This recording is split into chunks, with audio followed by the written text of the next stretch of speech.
Over Easter, and that's why the Saints have slipped from their perch at the top of the First Utility Super League. But it's been a year of angst for London Broncos, and they're here trying to avoid an 11th consecutive defeat at the start of the season and an 11th in a row against the Saints. Here are the teams, and St Helens licking their wounds after losing in the Cup against Leeds on Saturday. The Wembley dream is over. Matty Dawson didn't feature at Headingley, but he does here for the 7th game in a row in Super League. And Lance O'Hire didn't feature in the Cup tie either, but he partners Luke Walsh at halfback tonight.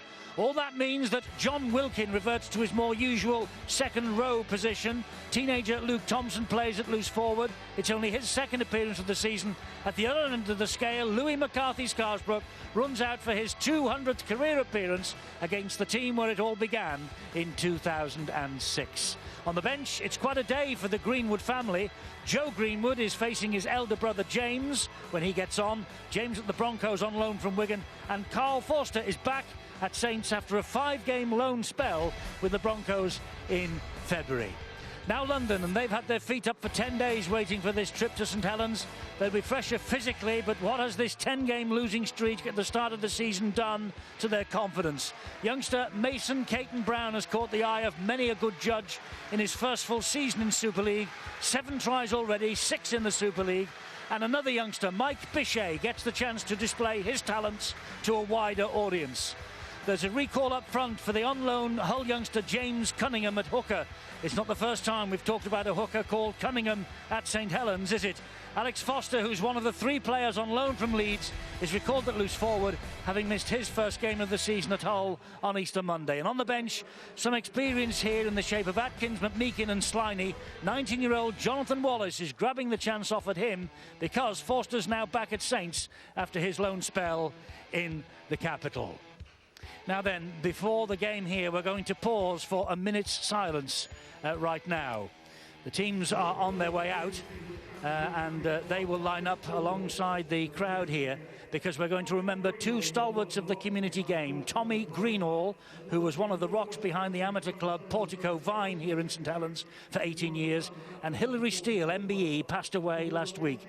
She was actively involved in the community game and was a long-serving member of the Rugby Football League's youth and junior management group. So there'll be a minute's silence prior to kick-off here in memory of Tommy Greenall and Hilary Steele, MBE.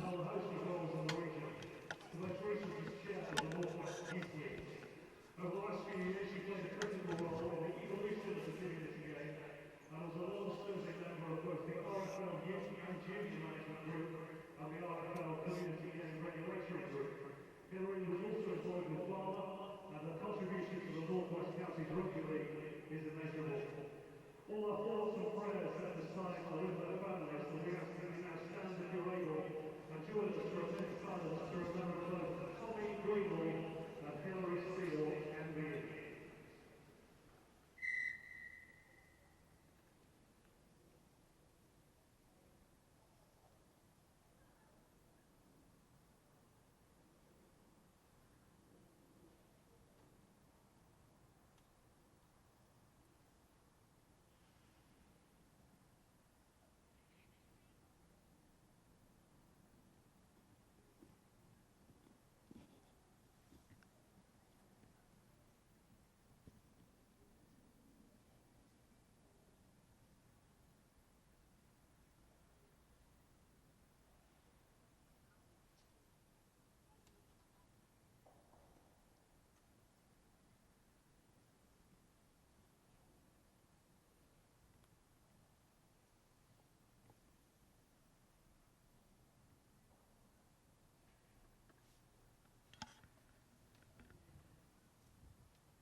Crowd remembering Tommy Greenall and Hilary Steele, MBE. Matt Thomason is the match referee. First time that we've seen him on Sky Sports Super League coverage. And there's a glum-faced St Helens chairman, Eamon McManus, who really has let his feelings be known in the match day programme here today. And I wonder what sort of response we will get from the St Helens team. I think we're very positive, Eddie. They realise the 3 losses on the trot. It's a really big night for London, of course. They have been building slowly but surely. But the St. Helens defence, and I'm sure that Nathan Brown will have worked very, very hard this week on making sure it's a lot solid than it has been for the previous 3 games. Okay, here we go then for what is an important game for the Saints. They will be glad to see the back of April. They have dropped to 3rd in the table. They've lost 3 in a row. They've been bounced out of the Challenge Cup. And this London team, well, they remain the only side in Super League without a win, next to bottom. But that's only because the Bradford Bulls have had that 6-point deduction for entering administration. It is a massive test for London, and it's a test of character in many ways for St. Helens here tonight. They're desperate to get back on track, desperate to get back to the top of the table. Well, the defence has been pretty solid. Nathan Brown, the coach, will be happy with that. Tony Ray will not be happy with that kick right down the throat of the very, very talented fullback Johnny Lomax. That really should have hit terra firma. Should have got into touch at least. The one thing he will be pleased about is that the ball was pouched safely from the kick downfield. If you remember the last 3 matches they've played, in the very first tackle of the games, they have dropped the ball and given a little bit of advantage to their opponents. Here come the Saints now, then their first attack, and Louis McCarthy-Scarsbrook against his former club, 200th career appearance tonight. He joined Saints in 2011 after 97 appearances in the capital. Luke Walsh gets the ball away to Lomax. That was Jones. Here now is Tommy Makinson. And they surround him to the London Broncos, bring him down 11 metres from the line. Roby finds Walsh, a high kick out wide. Here is a tester, and that ball is knocked back. It's come off the legs of Thompson, and it's gobbled up by the London Broncos defence. And it was good work on the ground there by Ilyas Makani. Yeah, didn't get it the first time. It was a good kick from Luke Walsh. See, they just got the knockback there, but Thompson just couldn't get a hand to it. Well, London are going to have to start this game quickly, because St. Helens' line defence, how quickly they're getting up and putting the Broncos under pressure, is pretty impressive. As you'd expect, I suppose, after 3 defeats. If you're going to take out your frustration and disappointment, it's with your defence, and they're doing that right now. Yes, it's a great set of 6 again from St. Helens in defence. Look where London are, and we've reached the last tackle. It has to be a deep, deep kick downfield, and again straight into the arms of Johnny Lomax. The kick came in from Mike Bichet, and here is Adam Swift, and he goes down in the challenge from Attila Bay. Yeah, he picked it out, Eddie. Both kicks went straight, were fielded on the full by St. Helens, and the first tackle for St. Helens has been in good ball in midfield, allowing them to attack, whereas London, when they've received the ball, it's been right on their own line. Great offload by Wormsley there to Roby. Attila Bay, the first man to get to him. There is the London Broncos coach, Tony Ray, who is keeping his spirits up, I must say, during what has been a miserable season so far. He knows that they're getting better week after week. They're becoming more and more used to each other's play. It's a team that was hastily assembled. We've said this many times at the start of the year. And this now is Swift, and he's forced out towards the touchline, but still managed to get the ball back inside. Roby, the dummy half, 3 metres away from the line. Here now is Wilkin with a little kick over the top, and a great soar into the air by Denny Solomona. Tremendous take by the winger, under a lot of pressure, but that will have pleased Nathan Brown. Good solid kick, both occasions. Okay, the Broncos have come up with it, but look where that defence can get into them, and that was a beautiful shoulder bound. It was James Greenwood, the man who felt it for the London Broncos. Greenwood on a season-long loan from Wigan, 22 years of age. His brother Joe is waiting on the bench to face him tonight for St. Helens. And there's tackle 5, Eddie, just outside the 20-metre zone. Yes, it's as it has been from the start. This time the ball does actually find the ground, but also finds Lomax. The chase, though, this time is much better, and this time the tackle is made inside the St. Helens half. Yeah, good hit by James Cunningham. But you can see that St. Helens, every time that the Broncos pass the ball, get the kick away, that St. Helens get over to the opposition half with considerable ease. They'll want the link going there. Luke Walsh is already shouting out the orders. Wormsley again takes it forward for the Saints, backs his way over the 40-metre line. Roby wanted to quick play the ball. And here come the Saints now with Walsh to Lomax. And he finds Ross Jones again.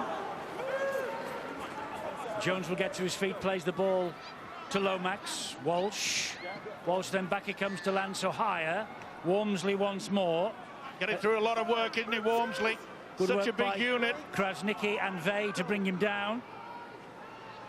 Wilkin again, little dab off the outside of the boot. Oh, this ball has come loose. Oh, it's going to be a try here for Matty Dawson. It is. No need to refer that one upstairs. The London Broncos defenders, two of them, completely missed the kick that was slithering along the ground.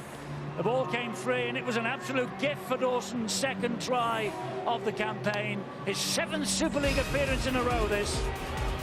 Well, this is a real mess. Wilkin just dabs it through, and instead of going for the ball, he tries to just keep the man off him, barge him away. You've got to make sure you get to it. They collide, and it's a gift to Dawson.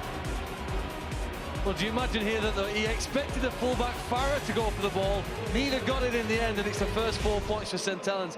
And I think a disappointment for London, because defensively they had handled what I thought was pretty poor attack from St Helens. The St Helens defence was ferocious, but when they've had 1 or 2 passing opportunities, the ball's gone to the wrong man, and in the end it's relied on a rather lucky kick to get the first try. Yeah, look, it looked scratchy defensively with ball in hand, but they were finishing the sets, Phil, and they were building pressure, and it's that pressure ultimately that's told off with a kick play at the very end of the set, and I'm certain that's what Nathan Brown have been looking at in the build-up to this game.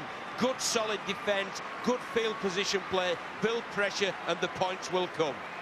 Well, it was a right schmozzle, wasn't it, in defence by Ilyas Makani and Ben Farah. Neither of them took control of the situation, and it was an absolute gift for this man, Matty Dawson.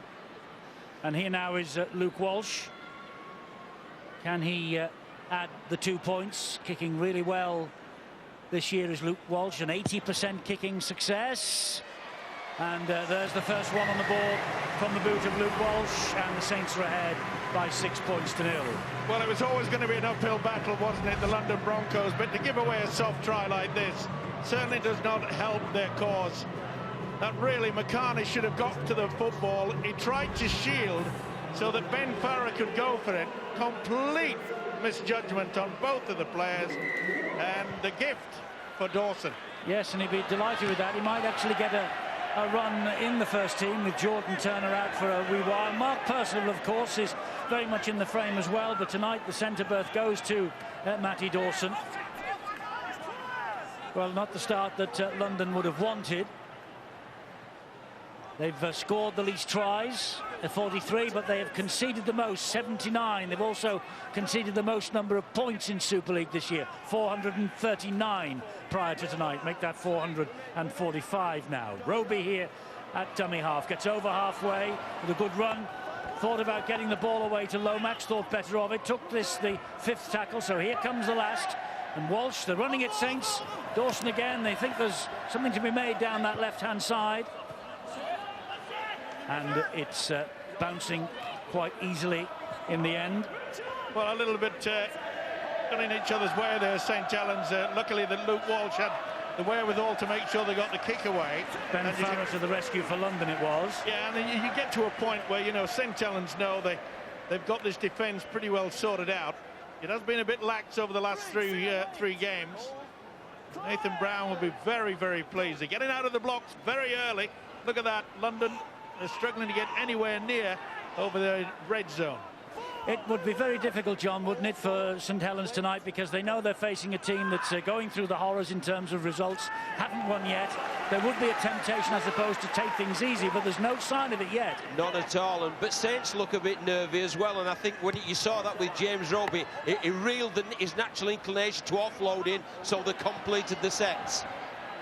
Again, the kick downfield only finds Lomax, and he'll try to return this with interest. A good tackle low down by Bichet, and Cunningham was in there helping out as well. And there you see it yet again. On the very first tackle, Saints are in the opposing half. They're just controlling it, and they're realising it, and they'll build in their confidence. Well, Lehman McManus, the chairman, maybe with a little more of a smile on his face, because the Saints are ahead by 6 points to 0. But the man is a perfectionist. He wants his team to get their real game face on for the rest of the season, and if they do, he believes they'll get all the way to Old Trafford and they will pick up something. Dawson gets it wide to Swift again. Bichet gets to him, but he still manages to get the ball away to Lomax. Lomax will cut in field, slips, and then is tackled by Greenwood. Now it's Walsh. Oh, nice change of pace by Walsh, nice change of direction, great step, great try, Luke Walsh. Second try on the ball for Saints. Well, the Sherman almost demanded a faster and better start to this game than we've seen in recent performances, and his side have delivered on that. He knew, didn't he? They were expecting the kick, and his eyes, we've seen him do this already this season. He'll take on the players on the last tackle, a dangerous run of the ball, and brilliant evasion though to go around Ben Farrell, the fullback, without him even laying a hand on him. This, I suppose, is an opportunistic try, but one really that comes as a result of the physical dominance that they've had for the opening 10 minutes. It's all about knowing that he is going to be the kicker, and he fooled the opposition. He shaped up to put ball to boot, but through the dummy, he had the step. And that's a fine individual effort from this fella, Luke Walsh, who surely from this position should act the extras, take them to a 12-point lead. First try on home soil for Luke Walsh this season, his third in all. Man of the match on the St Helens debut against Warrington when they won at the Halliwell Jones Stadium 38 points to 8. Here he is now, almost bang in front. Not a problem, but a problem for Walsh, and Saints leading now by 12 points to 0. And in full control of the game, as Emma McManus made it quite clear that it had to be an improvement. Well, this is sheer quality. In the early part of the season, of course, Luke Walsh was in absolutely outstanding form, and he knows it, does Nathan Brown. He'll be happy with that. Mike, they've got to do a restart here. They've got to kick the ball into St Helens half. Would you contest this ball and try and get back? A long kick downfield. I'm going to see a very familiar 6 players here where St Helens charge downfield. In fact, we're not. We're going to see a penalty now on the halfway line. I think London had to contest for the ball there from that kickoff. Josh Drinkwater with the mistake, a booming kickoff, and it went, well, it sailed over the dead ball line, this. Well, when you're going through a bad patch, and let's face it, the Broncos are certainly going through that. Injuries and lone players they've had to try to fill in. It's always going to be difficult for them, but remember the first try from a silly mistake, another mistake, you just apply pressure on yourself. It's not easy for these players, but you'll see that Saints are in a very good position, and the confidence in this St Helens side, that's going to take some stopping. Yes, they begin this set of 6 from deep inside London territory. Louis McCarthy-Scarsbrook with a typical barging run from him gets them to within 30 metres of the line. Roby, that's a decent defence though, it really is. Decent defence. Cunningham was the second man in, Greenwood was the first. And here comes Walmsley again, trying to plough a furrow down the middle for Saints. He's in top form, isn't he? Such a huge unit, hard to get down, but this man Luke Walsh is controlling things. Confidence is coming back for St Helens. The flicking the ball around with gay abandon at the moment. This is Swift, and they're going very high in the tackling on Adam Swift. Eventually they get him down on tackle number 4, but they're only 12 metres out, the Saints, and here is Walsh.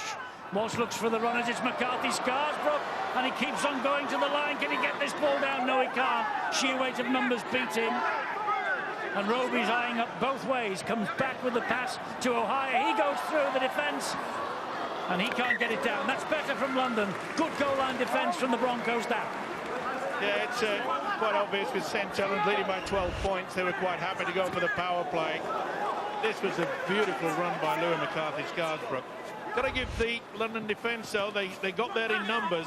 They were very relieved to get it, but it seems like an eternity the last time that London got into the St Helens half in possession. I think it is an eternity, Steve-O, and it was good defence, but it was desperate defence. It wasn't dominant defence, and that's the difference between the two. London are defending desperately, St Helens are defending dominantly. Well, you say it's an eternity since they've been in St Helens half of the field. They haven't been in St Helens half of the field so far tonight. That was my point, Eddie, about the kickoff. Why wouldn't you kick it 10, 12 metres and contest it to try and get the ball back? Bradford played at Wigan recently, kicked off 16 times in a game, more or less kicked the same kick-off every time down, and Wigan repeatedly took the ball back. Against a dominant side here, try something maybe to get the ball back, because they need possession in their opponent's half. Points well made, Phil. They probably thought, well, look, if we cough up possession, we're only going to be 10, 12 metres away from the halfway line. Look what happened, though. They end up starting the set of 6 midway inside their own half. Here's a penalty to St Helens as well, which won't help. Yeah, just went grabbing the ball away. With a two-man tackle. Right in front of the official. Has got to give the penalty. He was also a bit high as well. Mike Bichet, his first start since he kicked 2 goals from 3 against Warrington at home in March. Here's Wilkin. I'll tell you what, Eddie, this has been a very focused, intense start, hasn't it, by St Helens? They really have come out with, as Phil described it, the game face on. Yes, they have. It'll please their chairman, it'll please their coaching staff as well. I'm sure that was the message that Nathan Brown gave to them as they left the dressing rooms. They can go top of the table tonight. Soliola, though, has coughed that up. Yeah, just a delayed pass there by Walsh. He just overran it slightly. He had to dip the arm back, couldn't drag it in. Well, if you're a Bronco player, you've got to live in the belief here that this won't continue forever for St Helens. They'll make a mistake. There's got to be a penalty or something to help London out of their own half of the field. And you've got to imagine that the start of the game was going to be the hardest part for London to cope with. They're through it. They are 12 points down here. But maintain a belief here and chip away to hang on. Talavay just played the ball. And Wormsley very quickly in on James Cunningham. Highly rated, this James Cunningham, a youngster from Hull. Again, the kick is deep inside. Out of 20.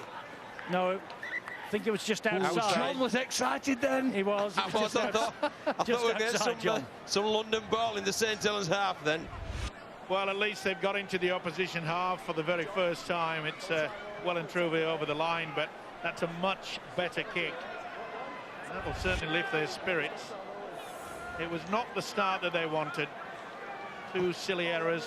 I think you're trying to persuade the referee there, Phil. It's a good appeal. It was only 1.5 meters out, John. Not bad. Not bad. John, you're trying to say that as a coach, you're trying to influence the referee? Not at all. So head and feet to Saints, but at least 20 metres away from the St Helens line. It would be manna from heaven if the London Broncos could get possession from a mistake here. Dawson is tackled. Let's go down to Bill. Eddie, Josh Drinkwater might just have reflected on that kick and thought that he has an opportunity for a 40-20 in this first half, because if the Broncos have got anything in their favour, it's the wind at the moment. It's a fairly strong wind at their backs, and a well-placed kick would stand a chance on this pitch. Well, it's interesting that the wind is firmly at the backs of the London Broncos. Maybe that excuses the kick-off from Drinkwater a few moments ago. Look at this, though. Here come the Saints with Makinson.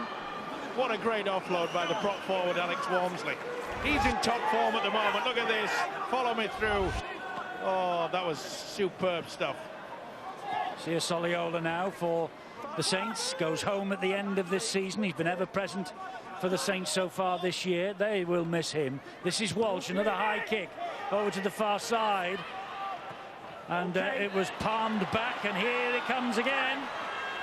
Oh, and it's just short. Dawson, it was, wasn't it? Matty Dawson, yes. Good effort, though. You've got to give him credit for that.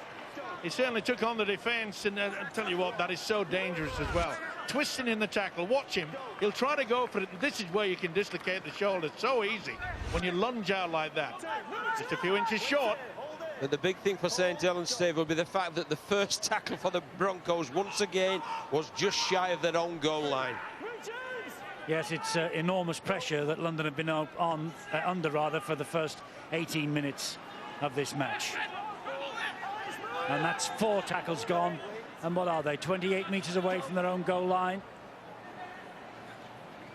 Short ball, and Cook was almost through the hole. And this is a problem again for the Broncos, is that when they get to the kick, look where they're going it for it. And this will be right down the throat of the winger. Yes, it is. He'll try and run it back. Adam Swift laterally, and then gives the ball to Makinson, and there's grass ahead of Makinson. Good covering tackle back, though, coming in from Mason Caton Brown. Now it is Luke Walsh again. Looks for O'Hire, gives it to him. O'Hire then to Soliola. Soliola again goes down. Caton Brown with the tackle. It's Roby. Roby gives it to Mossy Masoi. The man mountain is on. He gets to within 11 metres or so of the London line. Roby again. Here's Walsh. Walsh just dropped the pass off to Wilkin. Great tackle. It was needed. Oh, and that was a strange play of the ball, and that's a knock on. Good work by Thomas Minns, putting all sorts of doubts in the mind of the St Helens attackers. And the play of the ball actually was kicked from dummy half. Just watch this. He wasn't there, James Roby. Oh, quick thinking, wasn't it? Lance O'Hire, a little bit too low for him, just a little knock on. And young Thomas Minns did well, didn't he, to stop Wilkins scoring. I mean, a young player learning to play in the centres. I suppose this is really thrown in at the deep end, and it's sink or swim. It's not an ideal way of developing a young sportsman, but I suppose that if you're out there at the moment, you've just got to get on with it and court for London, which they are doing. They're hanging in this game, Eddie. Yes, they are, but look where they're starting this set of 6 again, 10 metres away from their own line. They try and work their way upfield now, but this defence from St Helens is punishing. That was Josh Jones with that particular tackle. And you've got to look at the fact that, you know, if St Helens have got that comfortable lead, and they don't mind if they come up with an error, if the error is only about 2 or 3 metres away from the opposition try line. Matt Cook with plenty of experience under the belt, but sadly for him, a ferocious challenge, and the ball slips from his grasp. He doesn't agree with it, though, does Matt Cook. And don't forget, the Magic Weekend is coming up. St Helens will be playing the Warrington Wolves on Saturday the 17th and Sunday the 18th of May. Leeds will play Wigan. Some fantastic matches to come at the Magic Weekend. There's the telephone number. There is the Super League website. If you want any details about the Magic Weekend at the Etihad Stadium, Manchester, the home of Manchester City, there are places to find out all that you might require. Well, Eamon doesn't look happy, does he? Well, he should feel a lot better than it has done the last 3 weeks, Eddie, but he realises that maybe getting a little bit too overconfident, St Helens. Got off to a quick start, 2 nice tries. Dawson with a little flick of the fingers, but fortunately for him, Adam Swift was there to retain possession. Nick Sliney is on, there he is, the big number 8.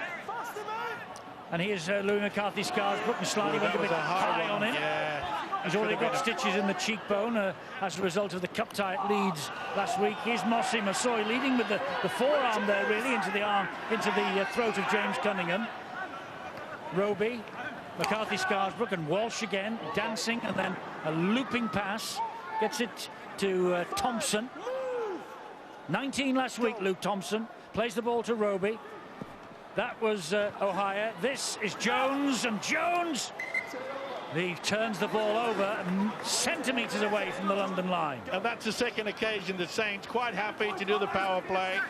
No problem, because they know the defence is solid. They can go for it. They can take the risk. Well, London are like a rock climber, just clinging on to the edge of the cliff at the moment. But they've got a chance, Eddie. I keep saying it. Whilst ever they survive and don't concede, they might just pull themselves back up this mountain. And the game could turn here. They need an element of luck here for it to do that, because the defensive focus for St Helens is far better than their attacking cohesion at present. Bichet gets the pass away to the loose forward Alex Foster. He missed the defeat at Hull on Easter Monday. Most tackles, though, he put in the game against Leeds, his parent club. The kick from Bichet is again straight down the throat of Lomax. It was a desperate kick, really, just trying to buy a little bit of land for the Broncos. And that's been the difficulty throughout this game already with London, in as much that the defence from St Helens, not only is it a lot stronger, but it's very rare we've seen London go through 3 particular passes in one unit. They've not been in a situation, have they, to a pass and attack yet, and they're showing a degree of patience, I think, here, Mike. Look, here's a 40-20 kick from Luke Walsh. Has he got his kicking boots on? Yes, he has. Yes, he has. That flicks off the turf and finds the mark. And it's actually 10 metres away from the London goal line. Head and feet to the Saints at this scrum. Yeah, he's a lot of people suggest perhaps over the last couple of weeks that Luke Walsh has not been 100% fit. Obviously, playing against the likes of Wigan and Leeds, they took a big risk. But tonight, John, it looks as though he's in full control. Oh, it started very, very well indeed. That was a great kick, a great piece of skill. But I think St Helens are demonstrating really a lesson in patience. All they're doing is they're just building pressure, playing field position rugby, and they're hoping that the dam will crack eventually. And here on the back of Luke Walsh's second 40-20 of the season. Remember, he kicked one in the opening game of the year at Warrington. You'd have to say, though, they didn't execute what they planned from that scrum play. Players don't seem to be running into the right positions at the right time. Wilkin was very close there to the next try. Roby to Foster. Carl Foster is just short of the line. Roby again, bullets the pass to O'Hire. There's Thompson. Thompson slips the pass to Lomax, and Lomax is over. Lomax over for the try. The 40-20 from Luke Walsh created the opportunity for St Helens. They didn't perhaps execute the first two tackles terribly well, but they're over for the try nonetheless. Third one for Saints. Beautiful play. That's the quality of this man, Luke Walsh. Was in top form from the kick. Look for the dummy runner, but what about the offload? That was tremendous. And well finished as well. It was an excellent offload, wasn't it, there? He carried the ball very aggressively. It came through the other side of the defensive line, did Thompson. And then a lovely right-handed offload to the supporting Lomax. That was a very well-executed try. Probably the most fluent piece of play, Phil, that they've had all day, St Helens. Yeah, they worked hard, didn't they? I do think that's a brilliant offload from a young player. To have the confidence to do that in the first team is excellent, and I admire the confidence that he's been given by people around the club. And what about the pickup from Lomax as well? Because it wasn't a given, was it, that he was going to pouch that particular pass? Well, he put himself in the position. I think they needed that try too. I thought the London had doggedly stayed in the contest for about a 10-minute period. There's maybe a little bit of tension growing, but the kick here now pulled to the left-hand side by Luke Walsh. And it's now 16 points to 0. Yes, he has a little wry smile at the fact that he's missed that, but he won't be happy with missing this. Yeah, quality here from Thompson. He did well to keep hold of it. He was under a lot of pressure. That's what rugby league's all about. That little pass. It was tremendous. Tremendous, Steve. I just feel that physically, though, St Helens are dominating in the middle, because when they carry the ball, they're landing on the front, they're denting the London Broncos defensive line, almost tackle after tackle. Forster takes the ball forward for the Saints. That was a much, much better kick-off by Drinkwater.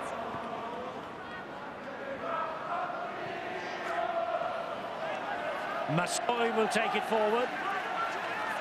And they're asking, Televe was asking there for a possible knock-on. No decision came. Wilkin gets the ball away to Dawson again. Pretty strong as well as Dawson out on that left centre. Here's Massoy. Oh, that's good tackle. Good work from Wallace there. Yes, Jonathan Wallace took his ground well then, didn't he? Walsh again. What a pass from Walsh to Lomax. That's one of the passes of the season. And here is Makinson with his customary try in the right-hand corner. That was a breathtaking pass. And that was a very good St Helens try against any opposition. Tommy Makinson, Super League's top try scorer. This is well and truly out of the top draw. You see how Luke Walsh went across, dragged the defence, the little flick back inside to the full-back, and had the wherewithal to get on to the winger, Tom Makinson. He's scoring tries for fun, but that is superb rugby league. Yeah, they've built pressure, they've got points, and then confidence starts returning. And once confidence returns, you can execute plays like that. It's looking one way as Walsh, as if he's going to pass to his outside. He knows that Lomax trailing on his inside left shoulder, pops the ball up brilliantly for him, and then the whole attacking line poured through, and Lomax selected Makinson to cross. An absolutely sensational try, the highest quality against whatever opposition you're coming up against.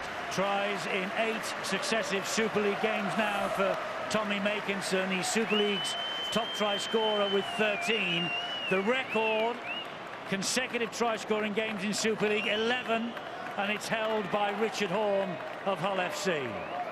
And Paul Wellens rested tonight, and he's carrying the water on for the players this evening. Spoke to him only yesterday, actually, Paul Wellens. I said, are you coming to the match? He said, oh, I'll be there. I didn't know he was working. Walsh this time has added the extras, and St Helens are leading by 22 points to 0. Quality right the way through there. He's been a little bit off colour at the moment, I'm afraid, is Luke Walsh, but he is coming to the fore. Tremendous, tremendous stuff. Such a quality player. Well, it was an interesting kick there, Mike. It did look like initially when he struck the ball that it was going to be awarded as 2 more points, but I think it was waved away, and there's a kick again now that's bounced in front of Lomax, and London will at last, one imagines, get the ball here now in an attacking situation. Half an hour into this match. Yeah, my apologies. The kick was it was short, I think, Eddie. Was it short? Yes, it was just below the crossbar, and then they made a hash of receiving the kick off, and at long last they're going to get a play the ball on the Saints. Struck it well, right direction, but just underneath the crossbar. Well, that was our view of it from this angle as well. It looked for every inch that it was going to be 2 points to Walsh, but it isn't. Here's the first play the ball in St Helens half for the London Broncos, and we're going 29.5 minutes. Yeah, it's amazing, isn't it? The team can have such a defensive quality, all brought about, of course, and Tony Ray is fully aware of the fact that they've had no field position. The kick has not been good. Well, that's a decent enough run from the skipper, Matt Cook. And Bichet from dummy half. Oh, he got the ball away. Wilkins got a hand to it. It's a knock on here, so there's a bit of pressure building for the London Broncos at last.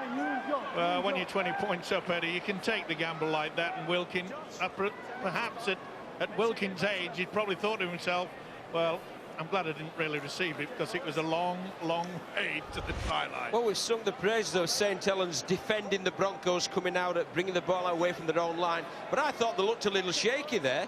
There was a little lead line earlier on that almost busted them, and there Wilkins jumped out of the line to defuse the situation. So let's see what the Broncos can come up with this 6. Mateleve broke the tackle of Wilkins, and he's not far short of the line, is he? Here is Bichet. That's not the best pass. Got away with it, though. They've got to control themselves now. Well, they've got to control themselves, and St Helens have got to muscle up here in defence for the first time in the match. It's Bichet again at dummy half. There's movement all over the place. There's a possibility here. There's a possibility here for Solomona, and Denny Solomona's over in the corner for the London Broncos. Well, the first real bit of pressure, they haven't played the ball inside the St Helens half for 29.5 minutes. First time they do, then they force an error. They get another set of 6, and Solomona gets over in the corner for a London try. Well, it's been a real problem for St Helens. This is Wilkins trying to get the intercept. But over the past 3 weeks, St Helens, this sliding defence, you don't utilise a sliding defence. Look, the wing is completely out. You go man-on-man marking. I cannot believe that Nathan Brown has set them up in a situation like this. Well, it's obviously Makinson has looked in on the same player that Josh Jones was taking. And what Makinson needed to do was slide out along with, he needed to mirror the action of Jones. And obviously I think Ekman McManus wasn't happy with the defensive attributes of his right edge defence once again. I said it before the kick-off, in regards to the fact that St Helens' problem has been that they've been utilising a sliding defence. Especially, you never utilise that. It's man-on-man marking when you're in with the 15-20 metres from your own goal line, and that was quite clear that they just had no communication. Tries for Denny Solomona in 3 of the last 5. Drinkwater, that's going to make the mark. That's a terrific kick from him.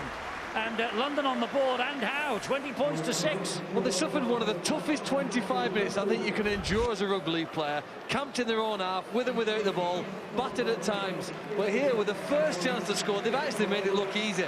Great finish by Dennis Solomona, but the overlap with time created was a bit of space. Can that re-energise them? Because I've no doubt they must be drained after all of the defending they had to do. Maybe then, how quickly can they charge this ball forward and maintain some momentum and speed around the ruck? Well, we got a sight there of Eamon McManus and his reaction to the try that Solomona has scored. Gentlemen, what do you make of the chairman's body language here tonight? Well, he realises that the position that St. Helens had in their defence, as I say, it's quite near to their own line, which sometimes most clubs will utilise when you're in the middle of the park. It's man-on-man marking. It's so simple. I'm taking nothing away from the wonderful pass from the fullback Ben Farrer. He linked into the three-quarter line exceptionally well, and it was well finished by Dennis Solomona. But it's Eamon's demeanour as much as anything tonight. He's had a glum face on all evening. He's gone into print in the matchday programme. He shakes his head at the try that's been given and scored by London Broncos. He's obviously not a happy man at the moment. Well, his team seemed to have a bit of a crisis of confidence at the moment, and I guess, you know, the supporters have felt the same way. We didn't hear anything from them for the opening 20 minutes. They did start to sing and cheer after they've racked up a few tries. It's a strange atmosphere around Langtree Park at present. 3 disappointing results.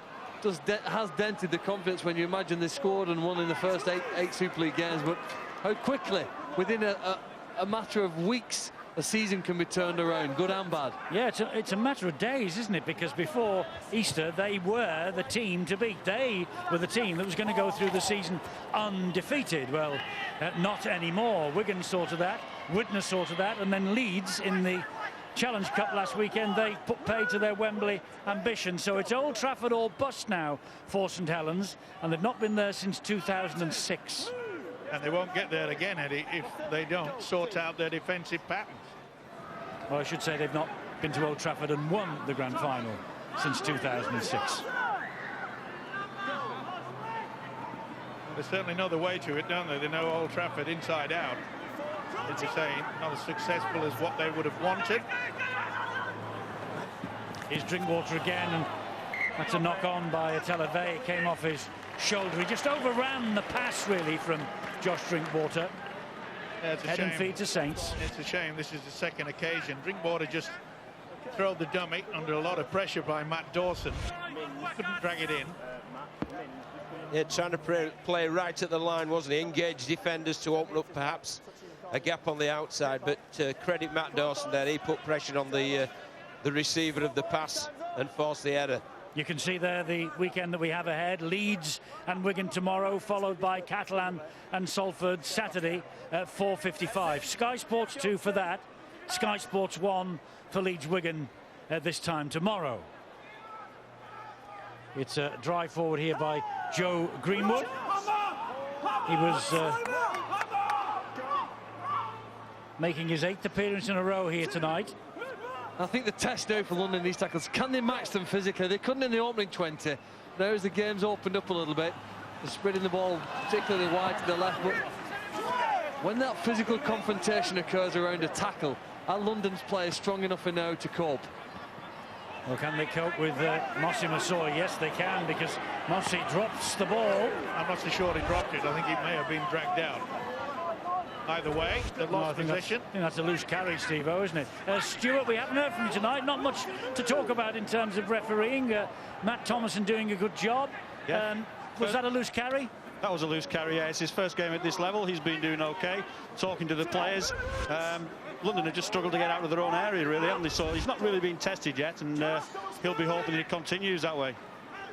Bichet with a little scamper again. He gets London over the halfway line. There he is, Matt Thomason. It's his, I think he's a Warrington official, comes from the town of Warrington.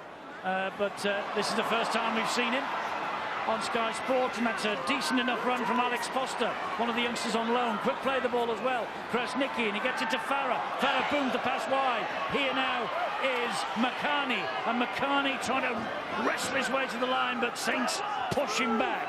They've got to make sure they get a second set of 6. Apply the pressure, little into the in-goal area. Oh, they've gone for the corner. They have gone wide, looking for Solomon. It's far too long. Whoa! Oh, and that's nasty for Solomona. Oh, boy. I think he may have made he contact just took with, his eye completely off where he was then. Well, this could be very nasty for Solomona, this. Yeah, he slips and he makes contact with the steel fencing. Oh. Obviously, he had his eyes and concentrating on the ball. Kick out in the corner a little bit too long, just couldn't stop himself, went straight through the hoarding. Well, luckily it did collapse, didn't it? We hope he's going to be okay, but the hoarding initially collapsed, and then there's a concrete wall a metre or so behind that as well. Well, they're taking a good long time to have a look at him, and there's concern here for Tony Ray. I just wonder, you know, Tony Ray this year, how on earth does he keep his spirits up? I mean, obviously he loves the job that he's doing. He's trying to make sure that the side gel together, but how do you keep yourself smiling with a record like they've got this year? Well, he's got great belief in the future of London, of course. It's been there for a long time. Okay, this is its second appearance as a coach, but it is so difficult. Remember, he didn't realise whether there was going to be a club, and B, most of the players that perhaps they would have been interested in signing, Phil, I'm afraid that they'd never had the opportunity. I agree, and I think to answer Eddie's question, I think he has to set goals that don't centre around winning matches, Eddie. Maybe it's, you know, reduce the number of missed tackles, making more breaks, completing more sets, all small goals for the players, and we see that Solomona appears to be okay. He's back up on his feet. You know, I suppose most players start playing because they like to have some fun and spend some time with their friends, and then when you transfer to play professionally, well, maybe that changes slightly. But it's important for the young London players that they maintain an enjoyment here at a level, particularly when they're losing matches, and that is difficult, but they have to maintain some fun in the place. Well, you saw that the advertising hoarding collapsed underneath Solomona, but the iron post certainly didn't, and he seemed to clatter that into, or rather, that seemed to clatter into his cheekbone as well, so giving him a few problems. Well, let's hope he's okay, because he scored a very good try, pass from the fullback Ben Farrell, but they've got to be careful now. They've got to try to stem the tide here. They can't allow Saints to score a try just before the half-time break. Walsh shaped to pass it long, went short in the end. Greenwood hangs on. Good work by the centre, Caton Brown. Wasn't going to be fooled by the dummy, stuck with him. Here's the kick from Goes Walsh. High off the right boot of Luke Walsh. It's hanging in the air. Lomax is after it. Nobody's got it. The ball has bounced, and the ball, fortunately for London, has bounced dead in goal. Well, I think they deserve that bit of luck, did London, because they've worked very hard. They've shown great spirit and commitment to the cause in this first half, because they've just been under intense pressure for the full half.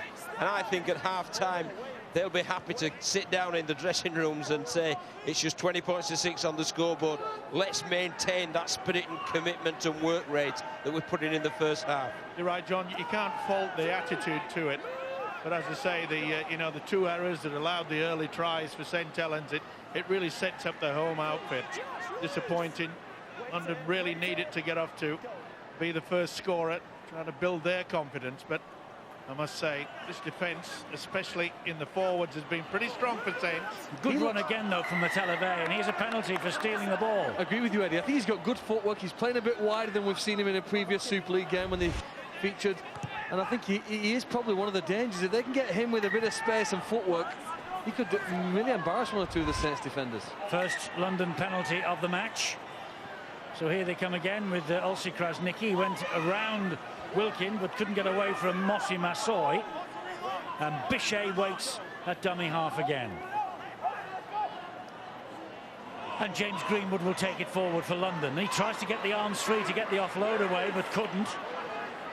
So Mike Bichet, 21 years of age, at dummy half, and here is Alex Foster. Bit of a scamper now from Bichet, certainly put him under pressure. It's Drinkwater, and he keeps the ball himself, and he couldn't get him down, so he gets it away to Foster, and Thompson was all round him. Well, they never thought they were going to end the half nervous like this, Eddie. No. There's the half-time offside and the ball has been dropped. It's been swooped on by Roby.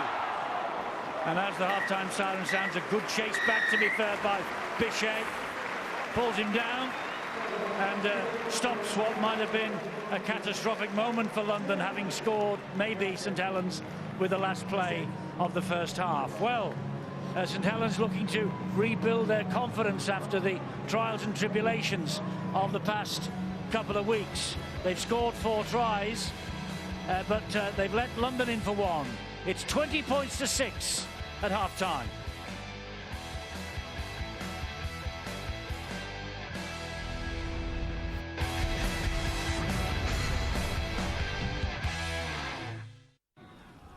Has he got downward pressure? I think so. Let's do this! When was the last time you just couldn't wait? Want to see something cool? Yeah. When will be the next? Come on, baby. With Sky Movies On Demand, you can watch our biggest new movies a whole 7 days before they appear on Sky Movies Premiere. What? What? Simply connect your box and see it first with Sky Movies On Demand. I knew it! To get connected at no extra cost, simply go to sky.com/on-demand TV. Me and you just singing on the train, me and you listening to the rain, me and you, we are the same, me and you have all the fame we need, indeed you and me are we, me and you singing in the park, me and you, we're waiting for the dark we need, indeed me and you are we.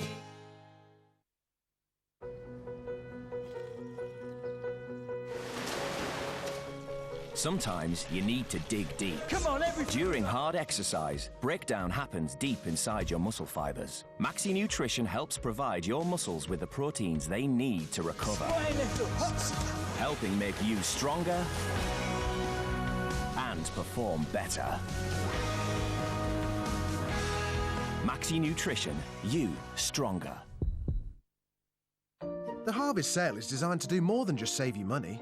It can cure man flu, end wars, and make you the supreme commander of the entire galaxy.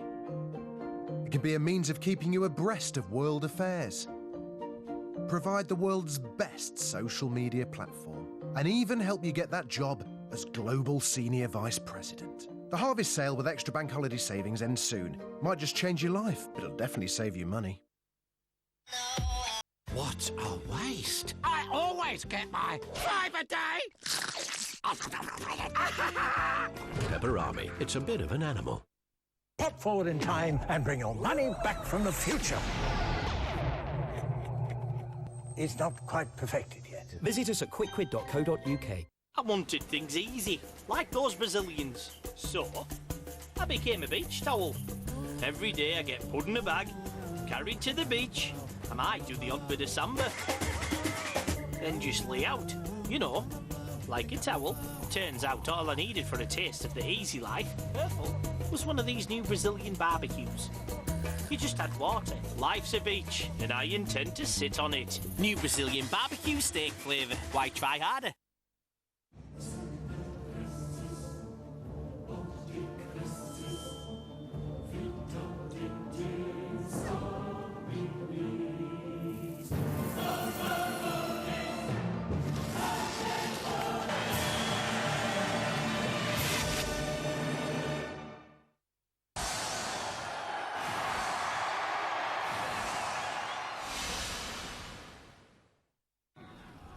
Has he got downward pressure? I think so.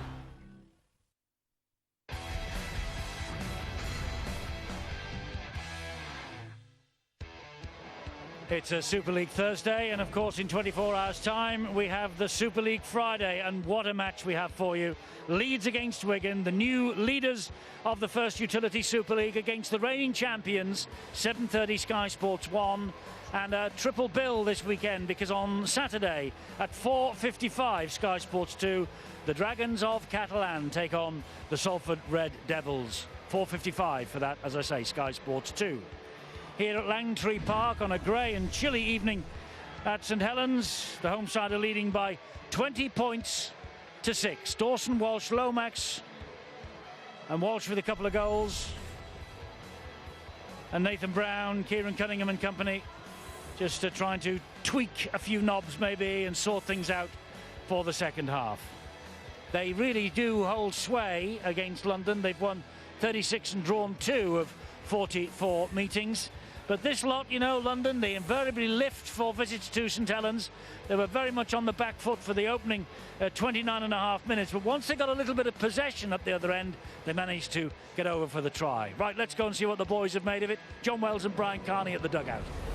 Yes, thanks very much, Eddie. 20 points to 6 in favour of St Helens. No disgrace to the London Broncos, but I have a bone to pick with my colleague here. You told me before the game St Helens' attack was okay. The problems were their defence. That is as blunt a display I have seen from a St Helens attacking side in a long, long time. Please explain. Yeah, I'm equally unimpressed with their attacking play in the first half, and I would put that sometimes down to, with all due respect to London Broncos, when the big teams sometimes play the lesser teams, it is down to the top teams to maintain that level of professionalism and discipline in terms of their attacking structures. I found players trying to do things in this first half that you wouldn't normally see. Matty Dawson first score, and then just before 10 minutes went, we saw this. Yeah, this was Saints' second try, and it was Luke Walsh. Just looking to build up here, this couple of seconds, fourth play in the 20. Terribly disorganised, not sure what's going on. But I've picked this out for a couple of reasons. One, because I see a big problem with the London defence. If you're inside your own 10, for me, that gap is far too wide. I know it's around the ruck. I also got a question. Greenwood's movement here from marker doesn't smack to me of goal line defence or close to goal line defence. But the guy we're really focusing on is Luke Walsh. Have a look at the beautiful step, left foot step first, then a right foot step first, then a beautiful left foot step. That's superb, and so is that. You've got to drive one of Jose Mourinho's 2 buses through that hole. Yeah, and while we're on this idea about Saints attack and the disjointed nature of Saints attack in the first 40, have a look at this for an example. And we talked about Lance O'Hire pre-game, didn't we? He's let us down as well, because this is about as gilt-edged opportunity as you're ever going to get. There's Lance O'Hire. Let's just show you what he's faced with. I mean, for me, there's any number of players. That's a dangerous ball. That's a dangerous ball. That's a walking try. And he picks none of them. He picks none of them. And that would be very disappointing for me to see as a coach who's put his faith in someone there and picked him in the starting lineup. Notwithstanding the fact that London conceded 4 first-half tries, the guys mentioned it in commentary, and I thought watching it as well, they showed some grittiness when defending their try line. However, we know that they're going to have to do that for 40 minutes in the first half and for 40 minutes in the second half. You switch off, you're going to get punished, and they did switch off at times. Yeah, and to take issue with every time they started a set in defence, the London Broncos, within the first 15-20 minutes, it seemed like they were pretty much in their own half. So bear that in mind when you have a look at this. A kick chase, one of their longer clearing kicks. And have a look at the guys at the bottom of your screen.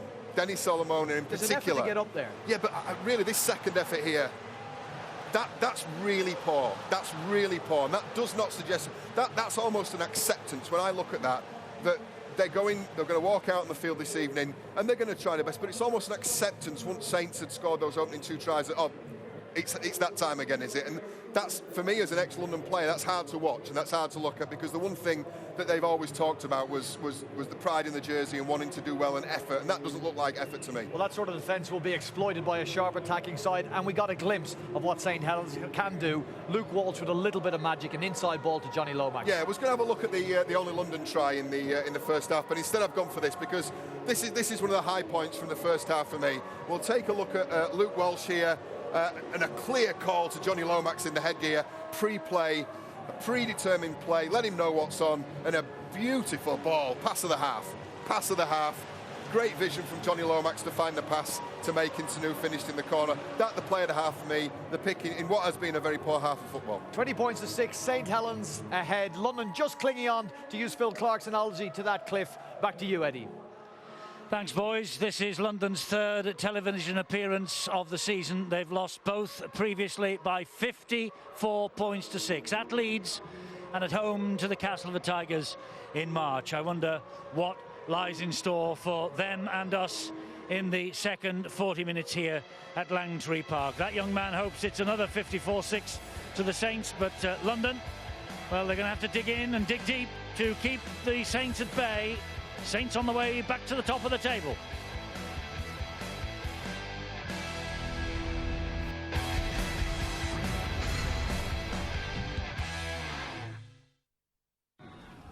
Looks like a job for the old magic sponge. Have you ever been live Sunday night, 1 a.m. Sky Sports HD box office? Available to order now. Press the green button, see channel 743. Go to sky.com/order box office or call this number. Have you noticed how numbers are everywhere? Like a nice table for two. And 2 pairs of famous adorable size 5. Benson's for Beds 1 to 5 bed firmness rating and unique comfort station make it easy to find a bed that's right for you. Oh, I like this. It's a number 5. I love it. Nearly as much as I love these. Right now in the Benson's for Beds sale, there's £100 off selected beds and free credit on everything over £150. How can a car's design help it win Car of the Year? Start by making it lighter. Reduce the size of the wheel. Raise the instruments to help keep your eyes on the road. And declutter to make the surface of the road feel as close as possible to the hair on your skin. Voila. New Peugeot 308, Car of the Year 2014. Think this is a jeweller's? Think this is a music shop? Think it's a game shop, maybe? A DIY store? Or do you even think it's a bank? Think again. It could be all of them, if you convert your thinking. Whether you're buying, selling, or borrowing, think Cash Converters. Visit us in-store or online. Inner steel is what drives a player to be his best. Every hit makes him stronger, and his colors make him play even harder. Steel on the inside, your passion on the outside. Show the world what you're made of. The limited edition football razor. This Saturday is a rollover with a £6 million jackpot and 100 winners of £20,000 in an even bigger raffle. I've got my ticket, don't want to miss it. Play Lotto on your mobile now.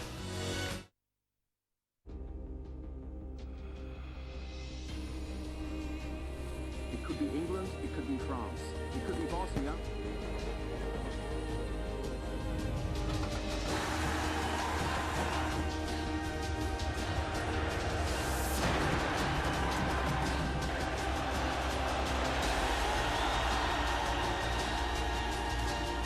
Scan your bud for the chance to win tickets to the 2014 FIFA World Cup final. The Harvest Sale is designed to help you save money, but it can also end wars. The Harvest Sale with extra bank holiday savings ends soon. Get ready for a non-stop adrenaline rush. Sabotage is intense, gritty, and a crashing good thrill ride. Sabotage. This is why we love the Football League. We love the Championship. Pleasure, pain, joy, despair, all on show here. Looks like a job for the old magic sponge.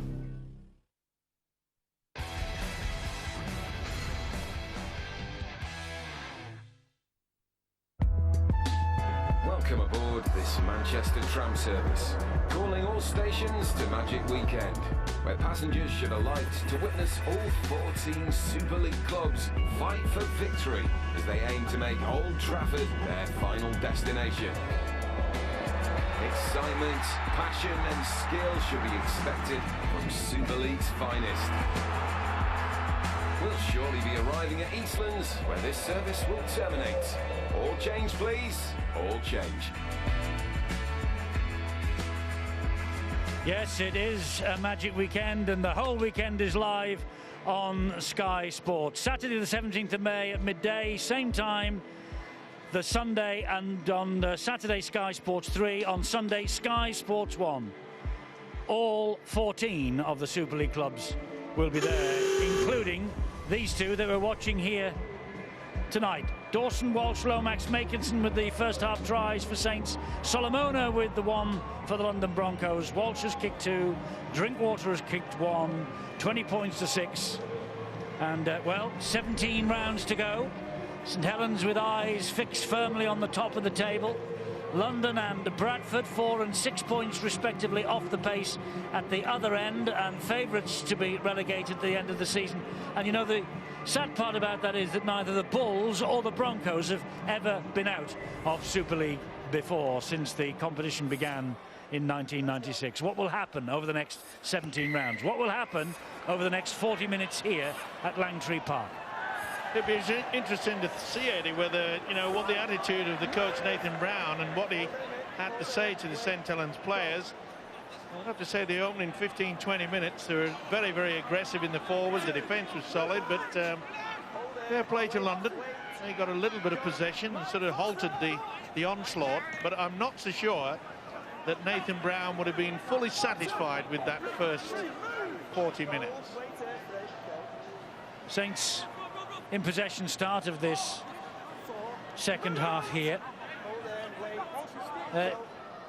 A team yet to win at the bottom of the table. A team that's just had this little blip in form. That's a tremendous kick, though, to the corner. Oh, but it hit the corner flag, so it'll be a 20-metre restart. Yeah, I think St Helens have lost a bit of dominance, you know, Eddie, since Walmsley and McCarthy Scarsbrook have left the field, and that's allowed London to come more and more back into the game.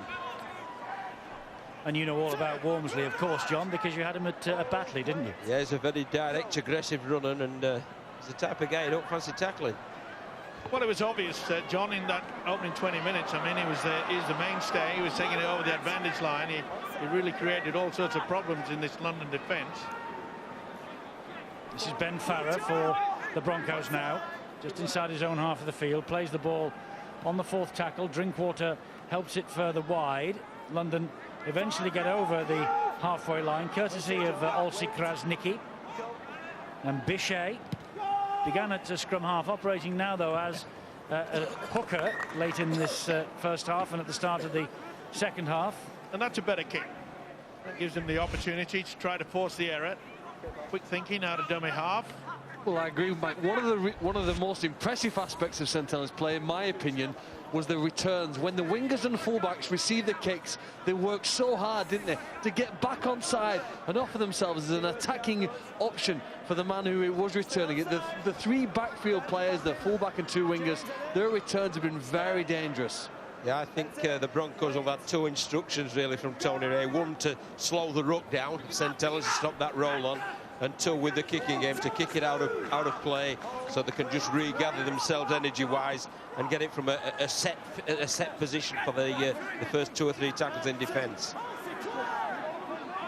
What you could see there, the enthusiasm, should I say, in regards to the Broncos in defence.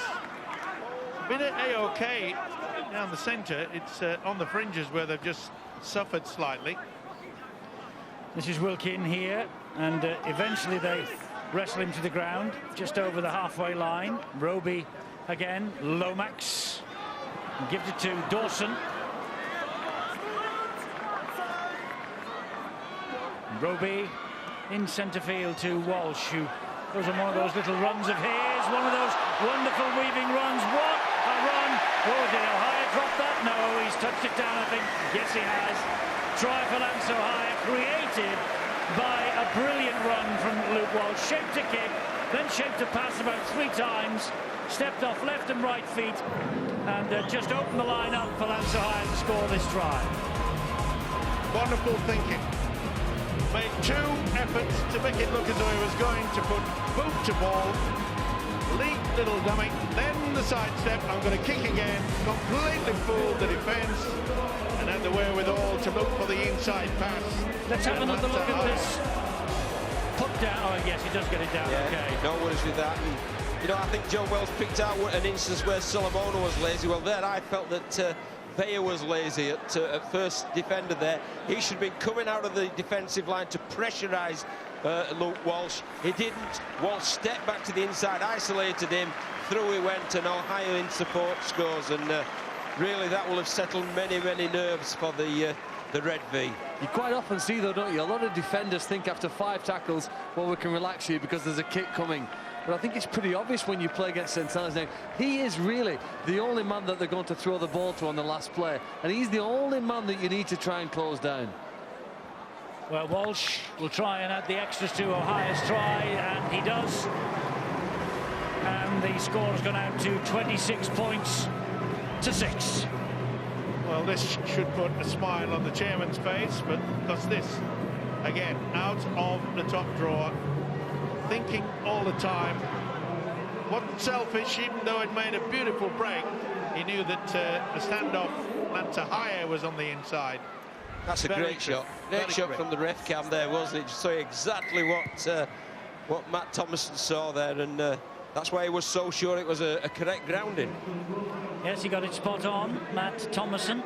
I don't think we've had a reference upstairs yet to the video referee tonight, have we? He's made the decisions from the very first minute. Having said that, the next one you watch, it'll go upstairs. Yeah, you put the mocker on him, but quite frankly, they're waiting, the boys, in the at the video ref screen. Mr. Ganson putting down a few notes. Steve Ganson, Ben Thaler. I must say, not often I do this, Eddie, but I think that Matt Thomason has done a fine job. And so here's Dawson, who gives the ball to Swift. And McCartney was trying to close him down. Now then, I told you, up it goes. We've given Thaler and Ganson the night off. And they want, or Matt Thomason wants them to have a look at obstruction by John Wilkin way downfield. Off you go, boys. Well, I think it is quite a way downfield because they were in open play for quite a long time. So we'll have a look as the ball is moved across. I can't really see where there would be an obstruction there. I think John Wilkin passes the ball. I think he puts his hands on the player that's in front of him, but I don't think there's anything. I don't think he pulls him back. Defender's been drawn in. That's just a collision there. I think that's play on. I think this will be okay. If anything, if there was any sort of a doubt in my mind, it may have just travelled forward. This should be confirmation on the TRY. It is, but don't forget they can't use the video referee for the forward pass, so that has to be the on-field officials.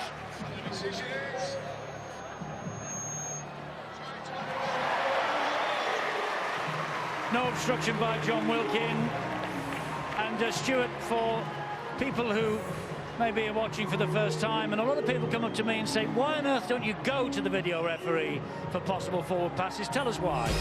Well, it's especially down to the camera angle you get. If you get a camera angle that's right in line with the pass, I think you've got a very good chance of getting the decision right. But the amount of cameras on the game, and depending on which camera you use, the pass will look different. Yeah, the camera angles do vary all over the field. He's having a top game, this fella. The centre is in top form, and so is this guy. Swift by nature, swift by name, and he knows the way to the try line, that's for sure. Well, they've been hit by 2 quick tries start of the second half, the Broncos, haven't they? Yeah, and he's making impact, this fella, isn't he? And so is this guy.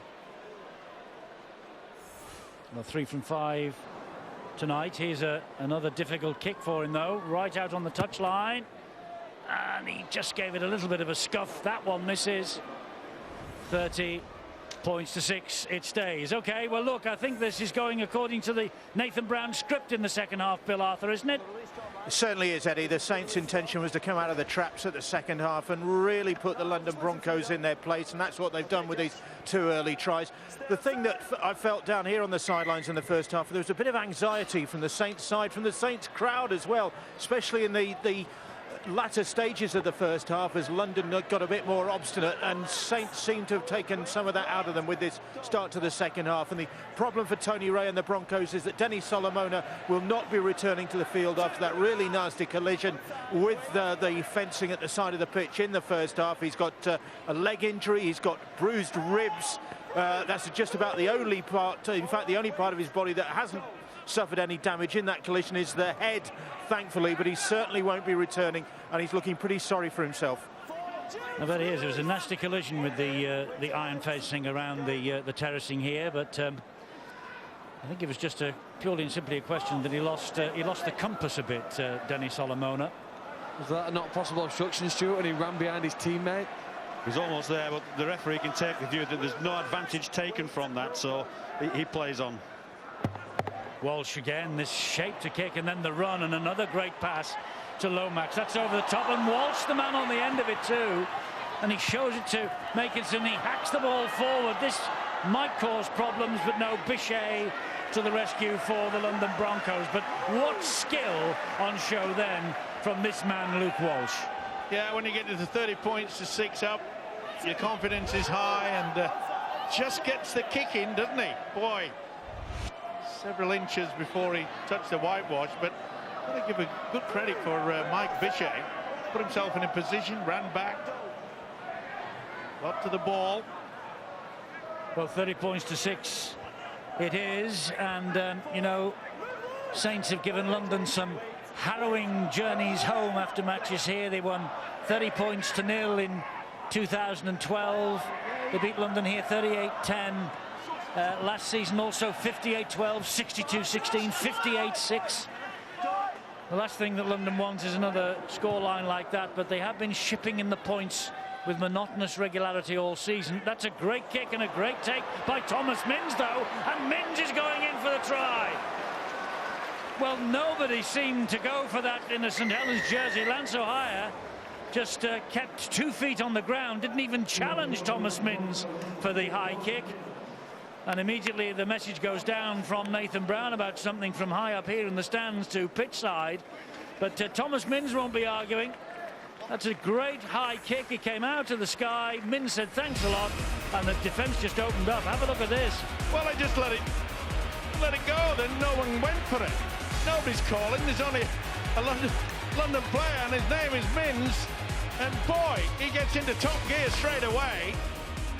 Well, he may have a sort of a wry grin on his face, Nathan Brown, the coach, but he will not be happy with that.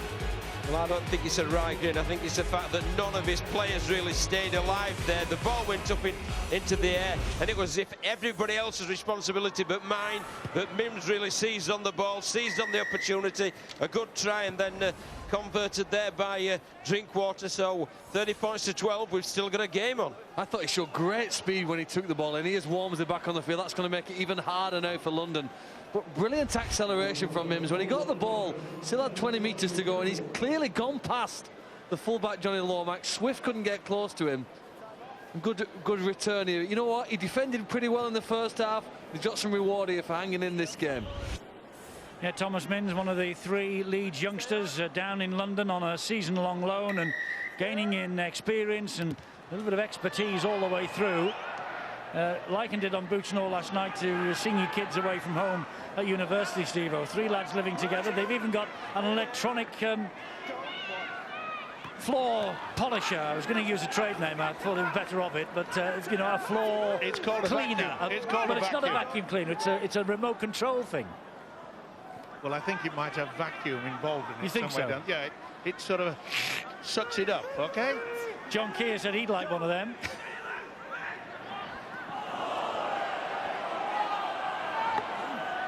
St Helens surrounding the man carrying the ball. It was the loose forward, another of the Leeds youngsters, Alex Foster. Farah. Well, that try has certainly breathed a bit of life into London. Here it goes high from Drinkwater, cross field this time. You would have thought, wouldn't you, after the last kick, that they would have put it high and contested it, really. I mean, what difference by getting an extra 10 metres? If you get into the opponent's half, put it high and contest it. Well, if you've had success with something, do it again and see if you get the same result. I don't think it was the best pass. I think it was put under a lot of pressure. He was rushed into that. Either way, yeah, I agree with you. If it works once, then try again. Ball comes backwards and is picked up by Roby. Roby goes past 2. There's somebody on his back, and it's Drinkwater who's going for one-on-one. And Roby hangs on. It's amazing. We have not seen a run from James Roby until that particular moment. He's been quite happy to farm it around. Chances here for Makinson. Comes off the feet of Louis McCarthy-Scars, but Wilkin called for it in centre field. Gets the pass away. This is Mark Flanagan. And Walsh. Saints looking to respond. Oh, and they got the pass away to Walmsley. He's hauled down by Foster. Roby O'Hire, through the gap they go again. It's a try here for Joe Greenwood. Well, London score a try, Saints respond almost immediately up the other end.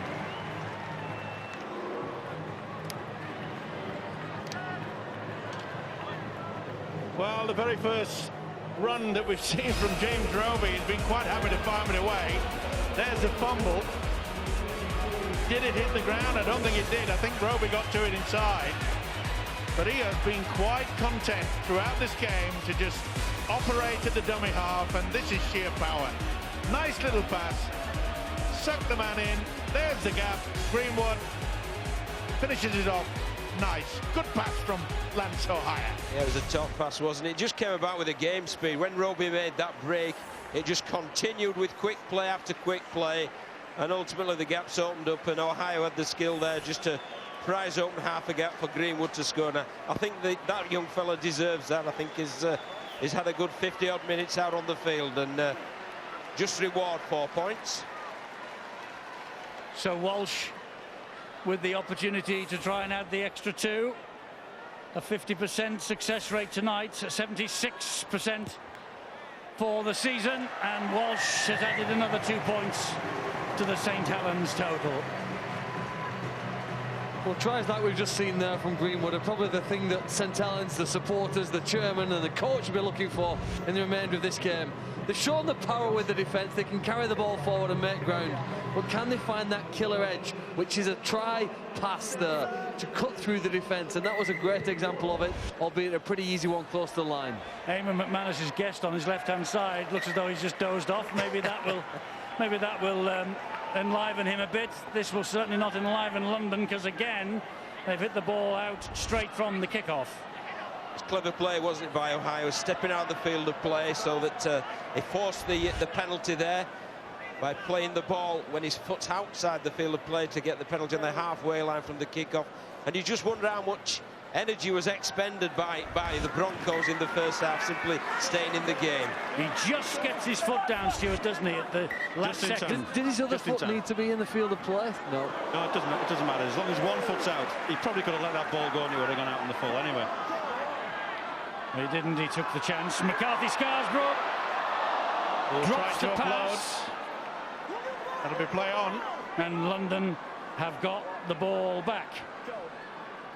And that's Cunningham at dummy half. And he got the ball away. But look at this St Helens defence now. Tried to offload, didn't he? McCarthy Scarsbrook just couldn't control it. Got him for offside. Yes, Saints offside. Well, I wanted to get on with it with a quick tap, but I think it's far better for Drinkwater to sink it down another 30 metres downfield. So they will come again with Mason Caton-Brown. Just a matter of this London side trying to get some cohesion going. Try a couple of set pattern moves that they would have been working on. Big match tomorrow, Leeds-Wigan, Friday 7:30, Sky Sports 1. And Catalan-Salford, the team, both teams really, who are so unpredictable in 2014. Knock on here by Televe, tried to get the ball away. There was maybe a little bit of an assist by John Wilkin. A little assist. I think he pulls it away. Either way, got away with it. Be head and feed to St Helens. Now this is where I'd like to see something a little bit different. You know, get the ball from the scrum base. There you can see Roby locking in as loose forward. Maybe a kick downfield, give Swift and Makinson a chance, but they're quite happy to just keep it. Just keep the movement going. Joe Greenwood to his feet. Roby, his dummy half. Lomax chiming in, gets the ball away. Good quick hands from Jones to Makinson. Drinkwater makes sure he's not going any further. Here comes Walmsley again. Big hit by Cunningham. Just fell off it. Oh, and Walmsley nearly lost the ball then in that tackle. Held on. Roby at dummy half again. Mark Flanagan is in support. And Roby again, scheming, looking left, right. Comes into centre field and finds Walsh, who in turn gives it to Wilkin, who then gives it back to Roby. And Roby puts the brakes on, tries to go down centre field, but Matt Cook and Cunningham see to it he doesn't make any further progress. They're 12 metres away, St Helens, on this, the last tackle, and they're running it here with Wilkin, and it bounces off the chest of Dawson. This is a free play. McCartney knows it's a free play, so he can hang on. That then is the 0 tackle. I think that's pretty impressive defence from the Broncos. Again, St Helens weren't able to break through them. They must be tiring as they approach the hour mark, but they still had players in the right positions at the right time.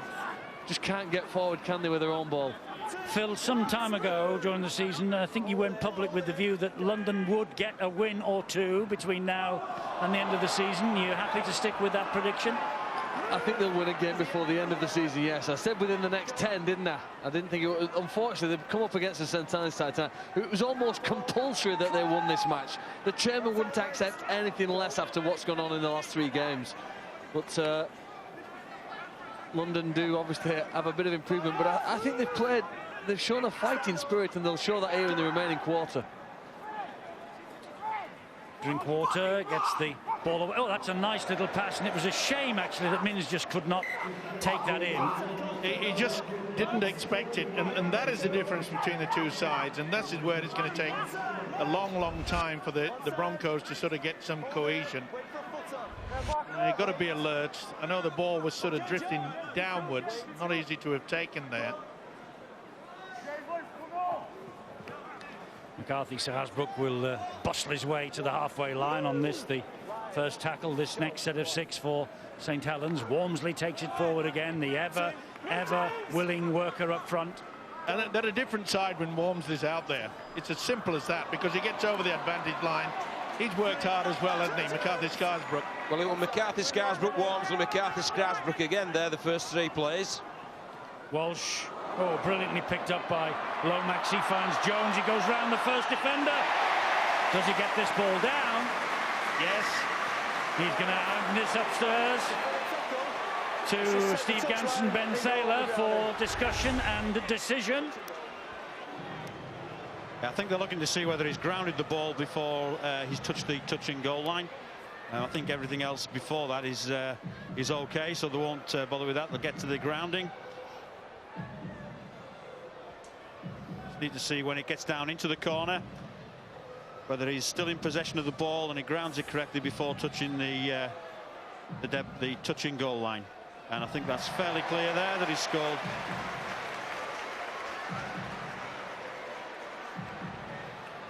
The decision is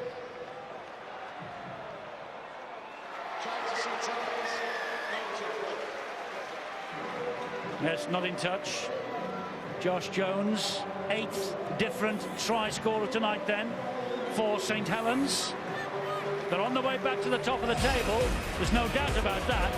Yeah, good play from the dummy half as well, because it was a long pass straight into the hands of Luke Walsh, and Jones had the speed.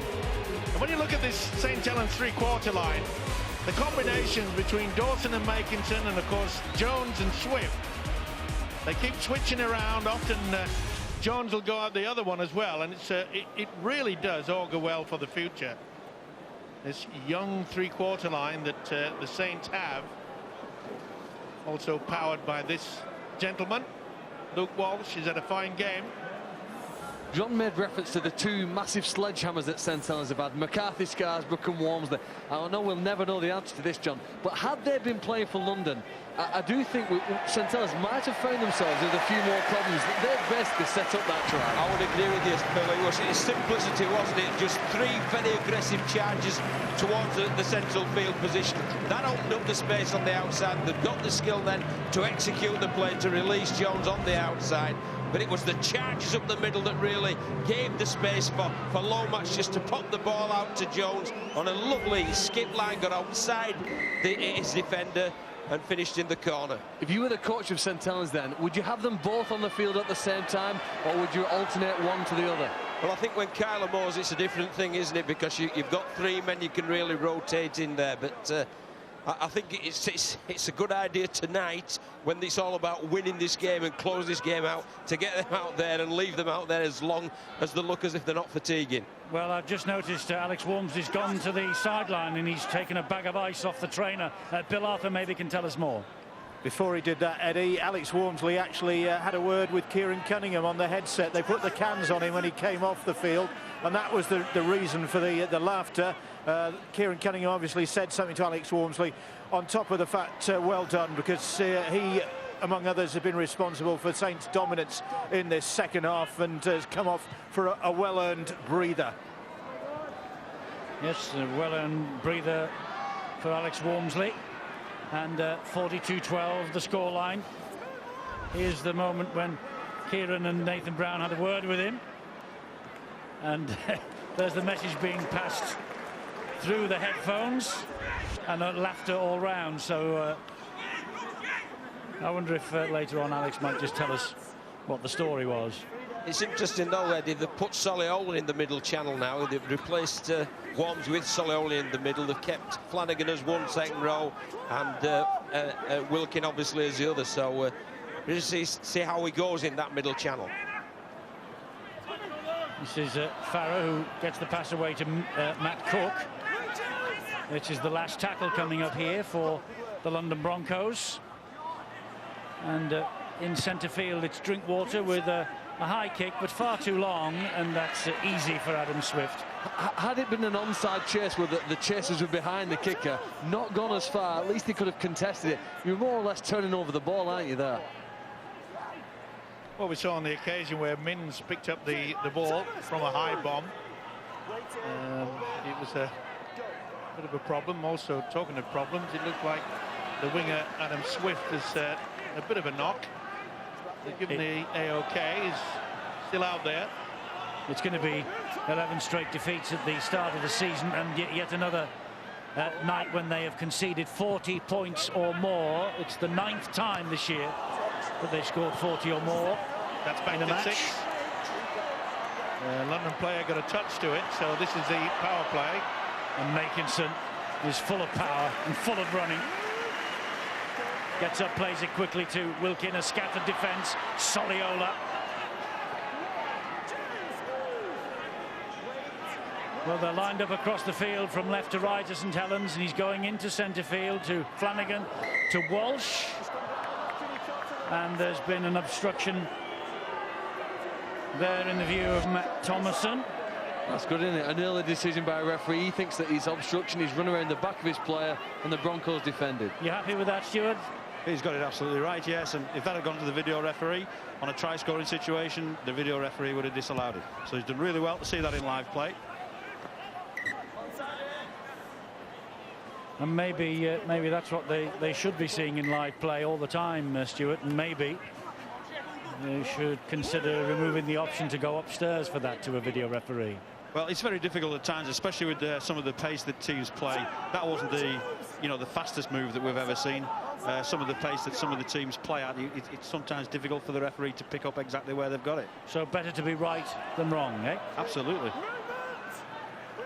Quarter of an hour to go. 42-12.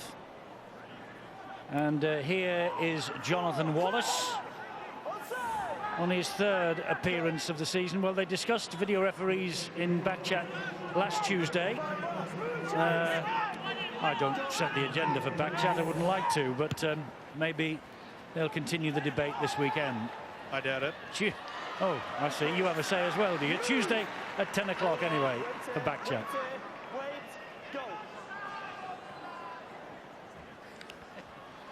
I thought you were told what you had to say, Steve-O. Or is Rod Studd the man who pulls all the strings? Talking about pulling strings here, Eddie, you know, without Luke Walsh, I wonder which other of the St Helens players, because when he's been absent or if he's injured at all this season, they do need some other creative playmaker to fill that void. Maybe in the last 15 minutes, there's a chance here. Roby's decided to make a decision, kick deep from his own half, and trap London down again in that corner. Look at the enthusiastic chase. After they've almost Bernard Gorsh, the chairman of Catalan, turned around the Dragons. Well, as the chairman of St Helens done the same here now by publicly criticising his players.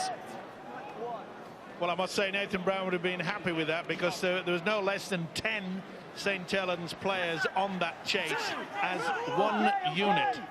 And when you've got a scoreline of 42 points to 12, You think perhaps you might just ease off, but they didn't on that occasion. That would please the coach. It and will. the chairman. It will, and Emma managed to join a growing band of people behind the scenes who take a bit of a swish at their players. Bernard Gouache, as Phil rightly says, Marwan Kukash, of course, Steve Ferris at Bradford.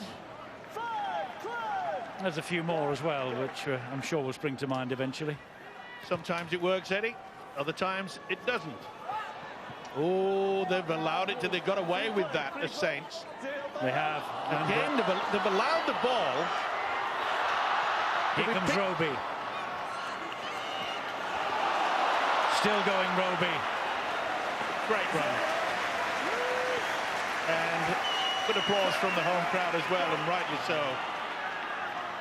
Lansahire, Wilkin, Lomax, Dawson. Trying to keep the right side of the whitewash. Goes to ground quickly. Swift at dummy half. O'Hire. Mossy Masoi. Taking it in, the big fellow. Not the most untidy play the ball that we've had tonight, I think that. Not the best. And Soliola just drops the ball with the line gaping. So London breathe a sigh of relief, and Greenwood brings it forward a bit. Yeah, golden opportunity there for the big second rower. Soliola just couldn't take it in. Well, we're just praising the fact that St Helens did not switch off. Remember when I mentioned about the kick and chase, 10 players was down there. And then when London put up a high kick, guess what? St Helens do clock off and allow the ball to bounce. I think both teams will be practicing last tackle defence. Both London making sure they close down the kick, and both St Helens when they're fielding the kicks. Televey gets the ball away. It bounces off the shoulder of Drinkwater. Knock on, so it's the free play. It finds its way back to Drinkwater off the fingertips of Lomax. It was the free play. They'll bring it back for the original fence. The knock on by the London Broncos. Well, at least you've got to give him credit. Tried to offload it, but just couldn't pull it in. It's just gone a little bit sloppy, which is not surprising from both sides. You get the impression that the Broncos are looking very, very tired indeed. Well, the St Helens side have got some flyers on the wings. We've seen spectacular tries from Makinson and Swift so far this season, and I think the crowd are wanting one more of those. Or there's a chance then for Jones to get the hands free for Makinson. We haven't really seen that sort of a try where they've created time and space for the winger to surge down the flank and score in the corner. And in the last 10 minutes, have they got the capability of doing it now? Walsh in centre field. O'Hire puts it down, swooped on by Televey, and Vey has got some power in those legs. Has he got the... No, it's bashed out of his hand by Dawson. That went backwards. It was a knock-on by Dawson, so it's a zero tackle, and here is Bichet. Bichet still. Nice little dummy as well. This is where they need to quick play the ball if they can. McCarney is there. And here now is Cunningham. He turns it into centre field to Greenwood again. They're camped underneath the London post, the St Helens post rather. Once again, Cunningham fires the pass. There is Drinkwater. Another long ball to Farah. And Farah then to Caton Brown. Here they come then with Nick Sliney. Bounces off a couple, goes for the line, Nick Sliney. And St Helens with all hands to the pump, and the ball has come free off Sliney. It's been a penalty. It was taken away. Mossy Masoi definitely reaped that ball away. Sliney went very close. He lost his boot as well as the ball, did Nick Sliney. So here's a chance, and it's Wallace who takes it forward on the first tackle. And can they get some reward from this? Well, Minns is winding up. Bichet hangs on. There's two tackles gone. Cunningham is a dummy half. He's going himself, is Cunningham, and he's held up over the line. So they'll bring it back to the 10-metre mark, and Tony Ray's men will have 3 more tackles to try and pierce the St Helens defence on this occasion.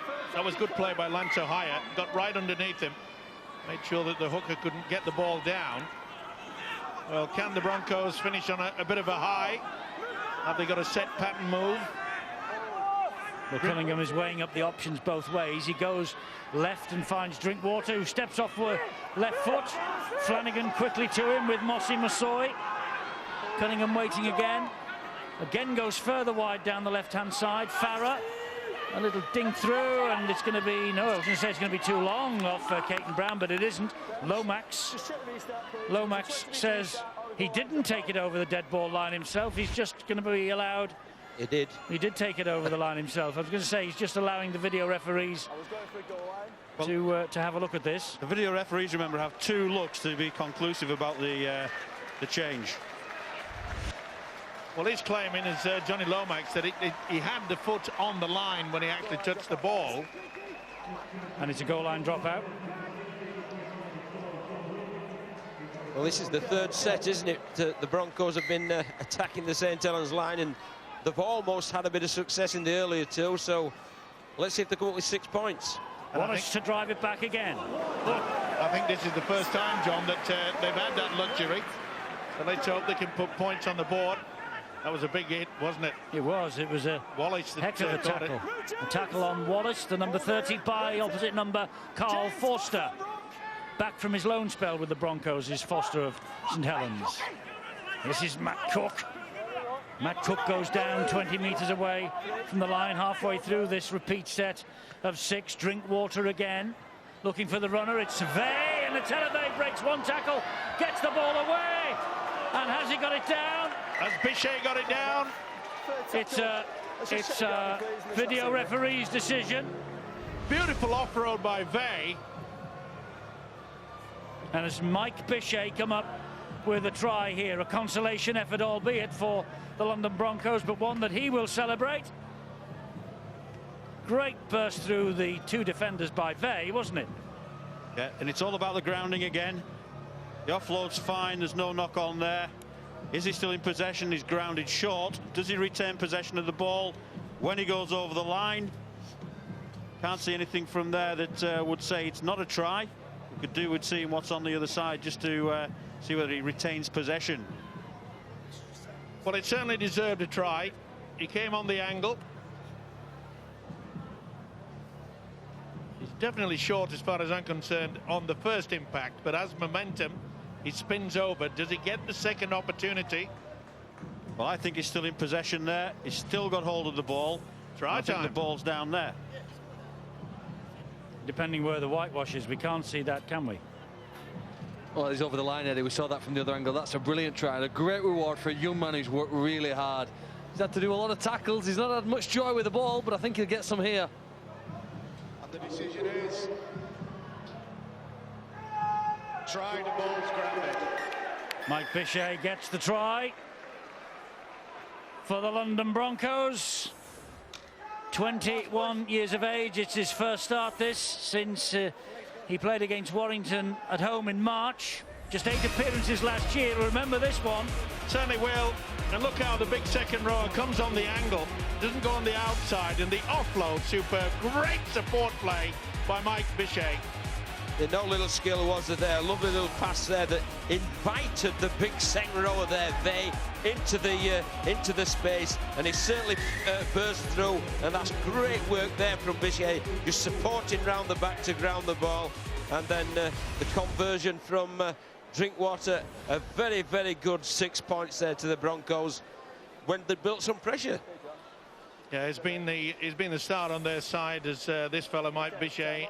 And of course the big running from the man who offloaded Vey. Mike, I think they're going to win a game soon. What do you say after what you've seen here? Eddie asked me earlier, what's your call? I think it could be later in the season as far as I'm concerned. There's still a lot of work to do, and Tony Ray, he realizes that there is a lot of work to do in regard. They don't seem to have the power in the forwards, and they don't seem to have that cohesion yet. Well, I'll tell you, buy the tickets for the Millennium Weekend. They'll win that weekend. Big call from John Keir. Yeah, they might well spring a surprise against the Catalan Dragons at the Magic Weekend in a couple of weeks' time. Oh, that ball's lost again, though. Forward, sadly, for the Broncos. Forster picks it up. And here come the Saints now. Now, every time that London have got over for the try, the Saints have done their best to redress the balance. And Walsh gives it to O'Hire, and a short pass from him then finds Soliola. Good tackle well by McMeekin. It's Dawson again. He's had a solid game, hasn't he, Matt Dawson? Yes, he has. All three-quarter line, Makinson, Dawson, Jones, Swift. Flanagan trying to pinch one, I think he might have done. Yes, he has. This one isn't referred upstairs, so London score at one end, and immediately St Helens come back and score up the other. Mark Flanagan with his first Super League try of 2014.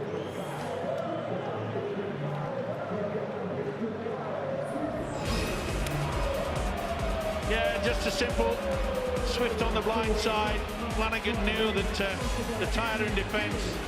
Quick thinking. Watch this. It is quick thinking, but I just think they're suffering, Steve, from lapses in concentration. There's just times when they switch off, whether it was the last tackle play, it was the short side defence then, and those lapses in concentration, which you get in a young side, is costing them. Well, I did mention the fact that it will take London quite a long time to get that sort of cohesion.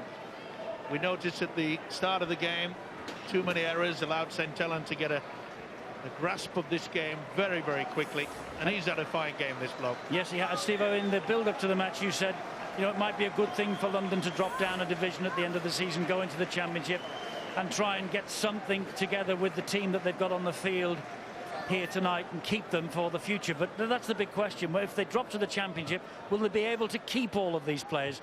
A lot of them are on loan, you know, and will they have the money, the finances, and the salary cap in the Championship to make sure that they can keep this team together and build something for the future? Well, obviously I can't answer any of those questions regarding finance or whatever, but I just believe, and this is a fine conversion by Luke Walsh. What an effort, and what a night for this fella. Well, whatever happens to London, we'll be able to follow their progress this season, next season. Even if they do drop into the Championship, we'll be there with them.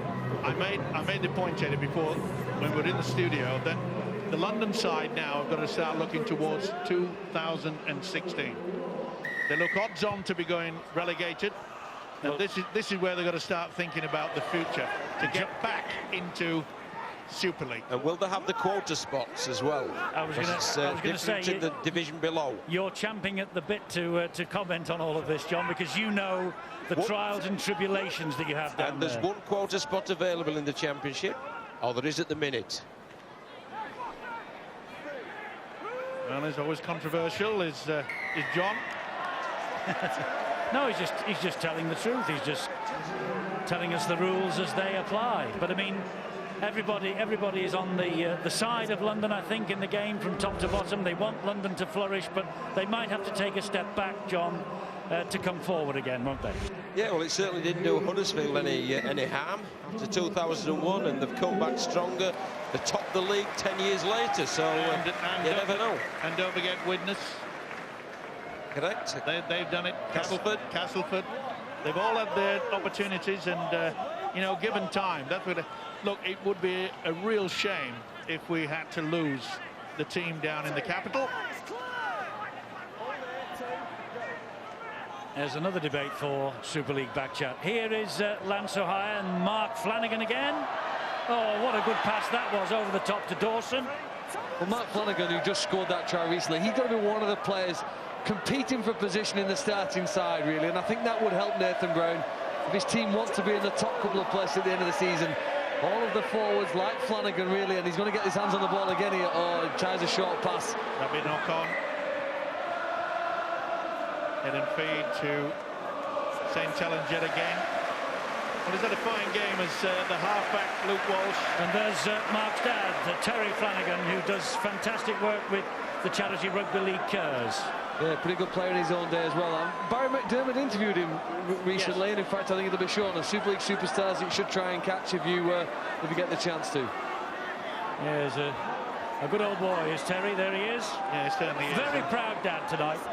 Not only that, he does a heck of a lot of work in regards to charity, and may it continue. Now then, Luke Walsh had a fine game. will he finish off with the nice little Domingo over for a try himself? He's been in fantastic form tonight. Well, let's see. This head and feed is just 10 metres away. Penalty at the scrum. They won it against the head. They won it against the head. Not allowed. That's why they've got the penalty against them. You're not allowed to strike in the scrum. They did it. Yeah, but he got penalised because you're not allowed to strike. But he's striking early, Steve-O. Ludicrous. Well, I remember Fred Lindop years and years ago saying you were one of the biggest cheats in the business in the scrum. Difference between cheating and allowed to actually strike for the ball. Oh, I couldn't do anything with that. Neat little kick over there by Luke Walsh. Now, Steve-O, tell us what's wrong with this. He didn't strike early. He didn't strike early, Stuart. You're not allowed to strike. They put a scrum down and you're a hooker. Well, I think you have to wait until the ball's out of the hand before you can strike for it, though. Even though it was in the second row. You're supposed to put your foot on the ball when you play it as well, but I mean... Why don't we take that name away from our game? There's no such thing as a hooker.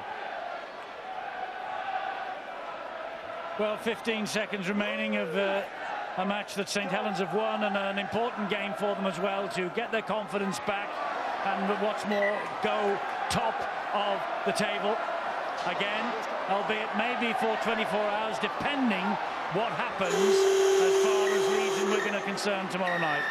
Full-time siren. It's a big win for St Helens, an expected win for St Helens. They led 20 points to 6 at half-time. They finished up 48-18 at the end. Tries in the second half from O'Hare, Swift, Greenwood, Jones and Mark Flanagan. 3 tries from London, 1 in the first half, 2 in the second. And Eamon McManus in print in the matchday programme with certain criticism, I think, of everything that's gone on over the past 10, 14 days or so.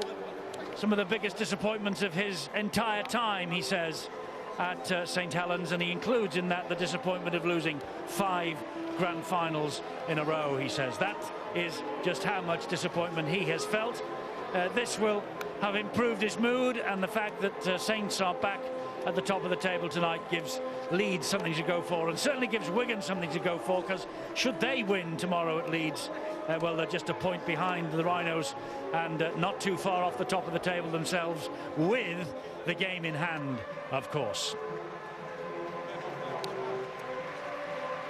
So a victory for the Saints, a big win, another 48 points conceded by the London Broncos. Here's the man of the match, Luke Walsh with Bill. Luke, congratulations on a man of the match performance. To be back in the winners' enclosure after the last couple of weeks must be feeling good. Yeah, we've had a bad couple of weeks over Easter, and we just wanted to get back to our winning ways, and it was a pretty good performance tonight, but the second half, it wasn't up to scratch for us. Was there a bit of anxiety going into this game after what you've been through? No, we just wanted to perform well and just get a win. We needed to win to get our confidence back up. We've done that, but as I said, our second half needs to be better. It's strange that a side that started the season the way you did should be suffering a bit of a lapse in confidence, but that's what happens when you lose a couple of games in a row, isn't it? Yeah, injuries didn't help us either. Myself, a couple of other blokes been in and out, and our form hasn't been too good, so come out here tonight and we put a pretty good performance on, but we need to be better. So there's room for improvement yet? Oh, definitely, a lot of improvement. Thanks, Lou. Well done on the man of the match performance. Let's bring Alex Walmsley in, who had a storming game. First of all, we've got to get to the bottom of this mystery, because we saw you come off, Alex, and in sort of NFL style, they put the sideline headphones on you, and something was said from up top from Nathan and Kieran Cunningham. Now, what was that all about? Yeah, I was a little bit frustrated about coming off a bit early, but, and unfortunately, I thought I was speaking back to him, but Gemma said, there's no microphone, they can't actually hear me, so I'm having a good conversation with Brownie, and he can't really hear a word what I'm saying. So probably a good job that he didn't hear what you were saying. Yeah, might have been a few blue words and that, but, it's all good fun, we got a good victory in the end, so we just need to kick on now. I mean, you say you were frustrated to come off. Was that because, you wanted to put a good performance in after what's you've gone through for the last few weeks? Yeah, definitely, it's, no secret of anyone that we've had a frustrating Easter, and, we really want to get back on this game, and no disrespect to London, we looked at this game and putting a good performance in, and I think we did that. We're a little bit scrappy in patches, but we just need to kick on now and go into next week against Bradford and get a bit of momentum. Did the side feel under a bit of pressure going into this game? I wouldn't say so, no. I think the only pressure we put ourselves, well, you know, what we put ourselves under. You know, we were frustrated about his performances, and you know, we really, like I said, we looked at his game as really setting a marker now and hopefully kicking on and getting towards the final and end of the season. Thanks, Alex. Well, let's hear from one of the Broncos try scorers, Mike Bichet. Mike, well done on the try. And for periods in that game, you made Saint struggle, didn't you? Yeah, periods of the game we made them struggle, but you got to do it for 80 minutes against a side like that. They're world class, aren't they? So we weren't good enough at the end of the day. It's the secret. It's putting an 80 minutes performance together, isn't it? Yeah, exactly. We know we're good enough to do it. We've got the players. I know we're a young squad, but we believe in ourselves, and I'm sure we're going to get there. Is it still coming together?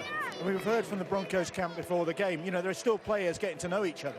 Yeah, of course, it is still coming together. Obviously, we're a new side, but we're 10, 11 games in through the season now. It's time to pick it up and start getting some points on the board. Mike, thanks for talking to us. Good to see the more talented member of the Bichet family getting on the score sheet tonight. Cheers, thank you, man. Cheers.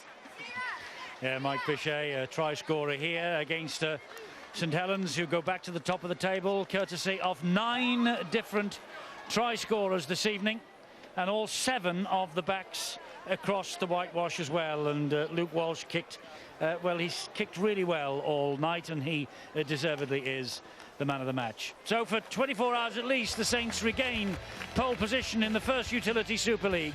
A victory here at Langtree Park for them against the Broncos, 48 points to 18.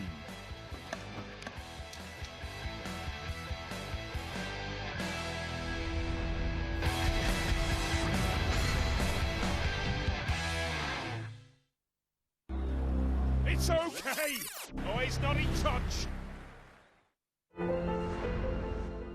Available now in Sky Store. People who change history are rarely aware of it while doing so.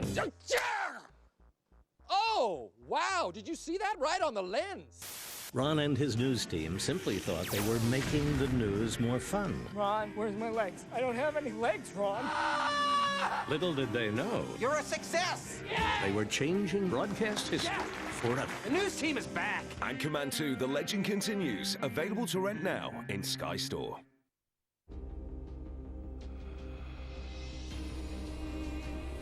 It could be England, it could be France, it could be Bosnia.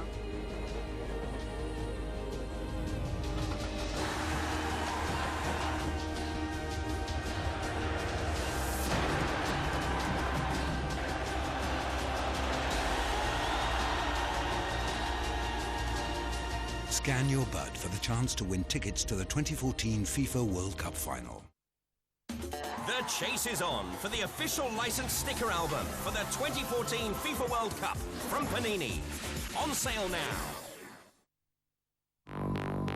Ready to play a different poker experience? It's your call. £12 free, no deposit needed. 888 Poker. We play different. How can a car's design help it win Car of the Year? Start by making it lighter. Reduce the size of the wheel. Raise the instruments to help keep your eyes on the road. And declutter to make the surface of the road feel as close as possible to the hair on your skin. Voila. New Peugeot 308, Car of the Year 2014.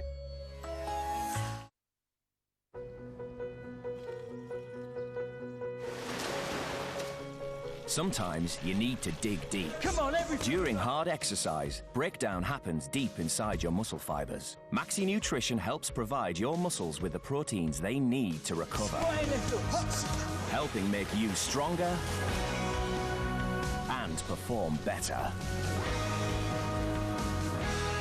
Maxi Nutrition, you stronger.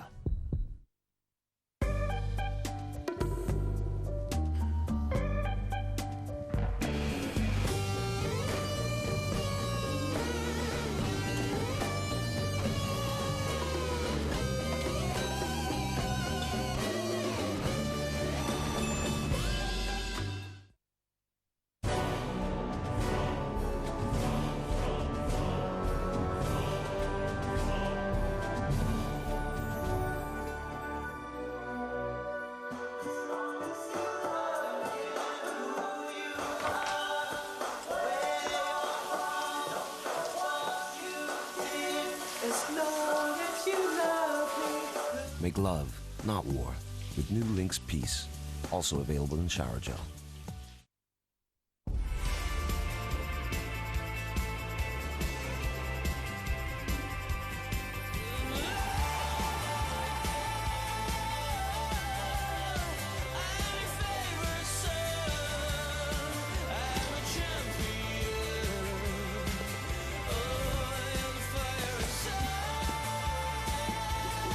Download the app or visit William Hill on your mobile. William Hill, the home of betting.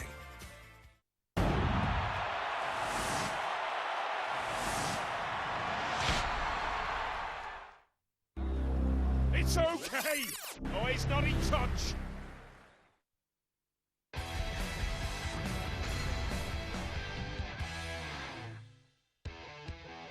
Thursday night Super League from Langtree Park that has seen St Helens reclaim the top spot in the Super League. 48 points to 18 they have won, as I said earlier. 9 different try scorers. Walsh kicked 6 goals. Solomona, Mins and Bichet for the Broncos. And Drinkwater with 3 successful conversions for the Broncos. So they have gone down again to over 48 points. The St Helens chairman, Eamon McManus, was in print in the matchday programme. Critical of what's gone on over the past fortnight. There he is. He's talking live with Bill. Eamon, there was some fairly strong words from you in the programme tonight. Stirring words as well. Naval references, British military history references. Did you get the result you wanted, the response you wanted? We did. I mean, tonight is all about getting 2 points, getting back on track. The rest of the season, we've got 4 months left. It's going to be a bit of a grind. Moving towards the playoffs and really peaking at that point in time. So tonight was a new start at this point in the season, and it was just the response that we needed, yes. And was the article, the frustration expressed in the article, really a reflection of the expectations at this club? It is, yeah. I think the expectations at this club, as with most of the top rugby league clubs, are high. And I'm saying nothing more than the players feel, the coach feel, the spectators feel that the last 2 weeks have been disappointing. The 2 big games were there to be had. We didn't perform. What's done's done. You've got to learn more how to defeat than you do out of victory. I think we've probably done that. And as I say, it's now all about week to week for the next 4 months and aiming for the main prize at the end of the season. You don't think it's putting pressure on the players and the coaching staff? Possibly, but that's what professional sport's all about. It's all about pressure and responding to pressure in the right way, and we've got the personnel at this club that can do so, and I fully expect them to do so, and they fully expect to do so. So we look forward to the rest of the season. Eamon, thanks for talking to us. My pleasure as always. Thanks, Bill. So there we are. That's the situation cleared up as far as Eamon McManus is concerned. He's demanding more. He's demanding better. He's demanding a big end to the season. Well, they've started okay because there they are, top of the table by a point from the Leeds Rhinos. Leeds who play Wigan tomorrow night. Okay, let's go down to Brian and John. Interesting, the views of the chairman there, fellas. Yeah, absolutely, Eddie. He was scathing in his match report, as we spoke about before, pre-game. Look, halfway through that second half, John, we got a good glimpse of what St Helens are capable of with a Josh Jones try. Plenty of good attack and plenty of good options for Luke Walsh. I think we were critical as well at half-time. That attack was misfiring a little. This is the one play that really encapsulated everything that St Helens did good in attack. Now, that was limited, but when we did see it, I thought, and it really clicked, it did work well. It's worth looking at what happens to the London Broncos' defence, but also it's Luke Walsh who's your key man. Options inside and out, every which way. The London Broncos players don't know what to do. And, right, Brian, ask me what the key element of that entire play. Ask me what the key element of that entire play was. What was the key element of that entire play? Timing. The timing of the guy on the inside, perfect. The timing of the guy on the outside, perfect. Great finish. Unfortunately not enough, and on balance, actually, I think the Broncos perhaps took a little bit more from this game than Saints did. Yeah, certainly weren't blown away, and St Helens left with a lot of work to do, both in attack and in defence. Back to you, Eddie. Yeah, that might seem a little bit harsh, criticising a team that's won by such a big margin, but the agenda, gentlemen, was almost set by the chairman in his comments in the match programme. You know, since Daniel Anderson left this club, they've gone through Mick Potter, Royce Simmons, then we had the Mike Rush, Kieran Cunningham combination that did so well, and now it's Nathan Brown. Is Is Eamon McManus, what he's written in the programme tonight, what he's saying on the television here this evening, is he putting pressure on his coach? Got to improve, we've got to get to Old Trafford at the end of the year. I thought that interview was very good from the chairman because, yes, there is pressure on players and coaches, but you shouldn't be in sport at this level if you can't handle that pressure.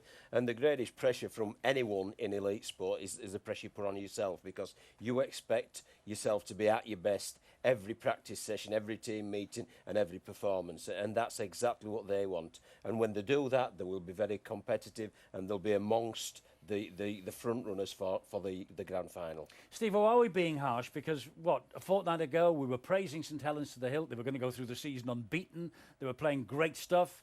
They had Makinson scoring tries for fun. He's still the Super League top try scorer. You know, are we being a bit too picky about them? No. I think the chairman's absolutely spot on. And I know the coach, Nathan Brown, he won't be fooled by this. They'll be very, very happy at St Helens and the club. And they'll be very, very happy the fact that they come up against the London Broncos side, which they know that they could get back on the horse. 2 points, that's what the chairman said. It's important. But they're not going to be fooled by this. The interview with Luke Walsh said it all in regards, he knows that they've got to improve. They were producing some good stuff, they scored some good tries, but then they switched off. Remember a couple of the high bombs that no one got anywhere near to it. We saw a try that London scored out wide. They were playing a sliding defence, 3 metres from your own line. Listen, Nathan Brown, Luke Walsh and the rest of the team realise they got the 2 points, they got the win, they're back on the horse, yeah, but there's a lot of improvement to come. And I suppose, if you're honest, to criticise your team when you're sitting top of the table is better than when you're mid-table and struggling. Well, that's exactly right, Eddie. I mean, should the results go the other team's way or are in the top of the table mix, St Helens will be third after 11 rounds. Well, you know, that means there's another 11 clubs who envy that position. So you've just got to accept that that's what it is. There's high expectations at this club and there's some high quality of personnel at this club as well. I think that's what the chairman's trying to get over, that they need to produce the performances. I think St Helens realised that if they had come up one of the top 6 clubs in Super League, they wouldn't have won tonight.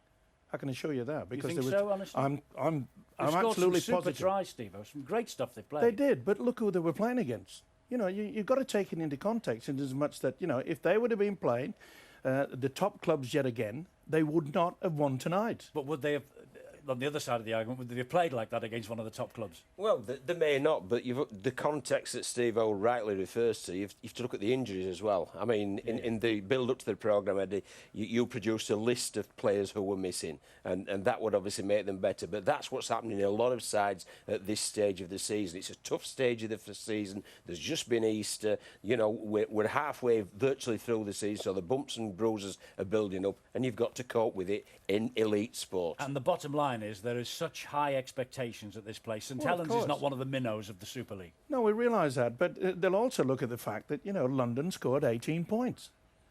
You know, a side that's going to go out and walk out in the grand final at Old Trafford, they can't afford to be giving 18 points away to a side like the London Broncos. I've not been too critical about it. You know, the London Broncos came and they put a lot of effort into it, but they were completely overshadowed in the weight, the forward, the power and the skill factor. And to allow 18 points from that London side, as I say, I'm not overcritical. It's a fact that they should not have scored 18 points. Well, I'm sure all this will stoke up the fires for St Helens and they'll have a wonderful second half of the season. We shall see. They're reigning supreme at the moment. They're on top of the table. Now then, coming up tonight on Sky Sports 2 at 10:30, Ringside. It's a very important programme, that, and coming up at... right now on Sky Sports 4, it is the Wells Fargo Championship, the PGA Tour Golf from America. That's available for you now. And don't forget, we have 2 more cracking matches for you. Leeds-Wigan. Can Leeds regain pole position against Wigan tomorrow night, 7:30 on Sky Sports 1? And then the unpredictables of 2014. The Dragons and the Red Devils clash in Perpignan, 4:55 on Sky Sports 2. Langtree Park deserted now, but the team is top of the Super League table. For how long? Join us tomorrow for Leeds and Wigan. From us all here, bye-bye. Watch all 6 Sky Sports channels on your mobile and online. Last tackle. He's looking for the crossfield kick. and it's worked a treat. Like a well-oiled machine. Isuzu D-Max sponsors Sky Sports coverage of the Super League. Tomorrow, live Super League. Leeds face Wigan on Sky Sports 1 at 7:30. On Saturday, the final day of the Championship. Live coverage on Sky Sports 1 and Sky Sports 2 at midday. And Saturday night football. Everton face Man City on Sky Sports 1 and Sky 3D at 5. This is Sky Sports, your home of sport. Well, Jarrett slipped, and Denver Bar's in here. Another swing to the pendulum. The title chase is on. The race for the title, this weekend live only on Sky Sports. After all these years, he surfaces in London. Brand new 24, Live Another Day, starts Wednesday from 9 on Sky 1 HD.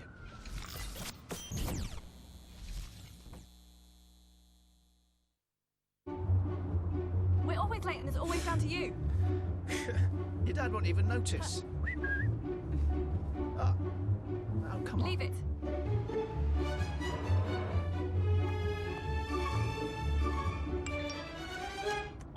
Forgive him. He's an idiot.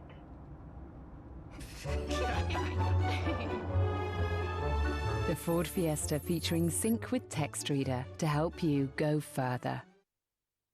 It's more than the driver. It's more than the car. For Lotus F1T, the winning edge starts with the cloud, powered by Microsoft Dynamics, Azure, and Office 365.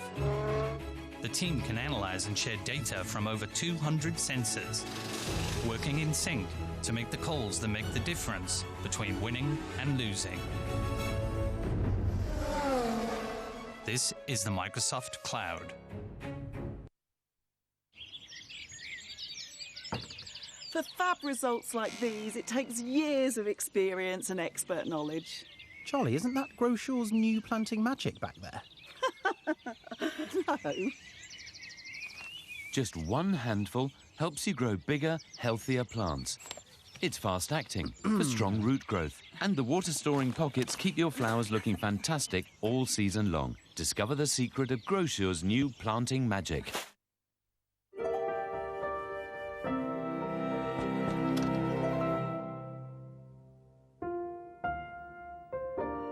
Your life is a story. Change it with Dulux Weather Shield for outdoor color that lasts up to 15 years. Dulux. Let's color. I want to go to Venice. We grow, but never do we change. I just want to find the right hotel for me. When it is not a success. And when I book, I want it to be for the best price. Can you show me how? Hotel Trivago. Click and fit at over 1,300 UK garages. It's easy. Click and fit for unbelievable prices on tyres at blackcircles.com.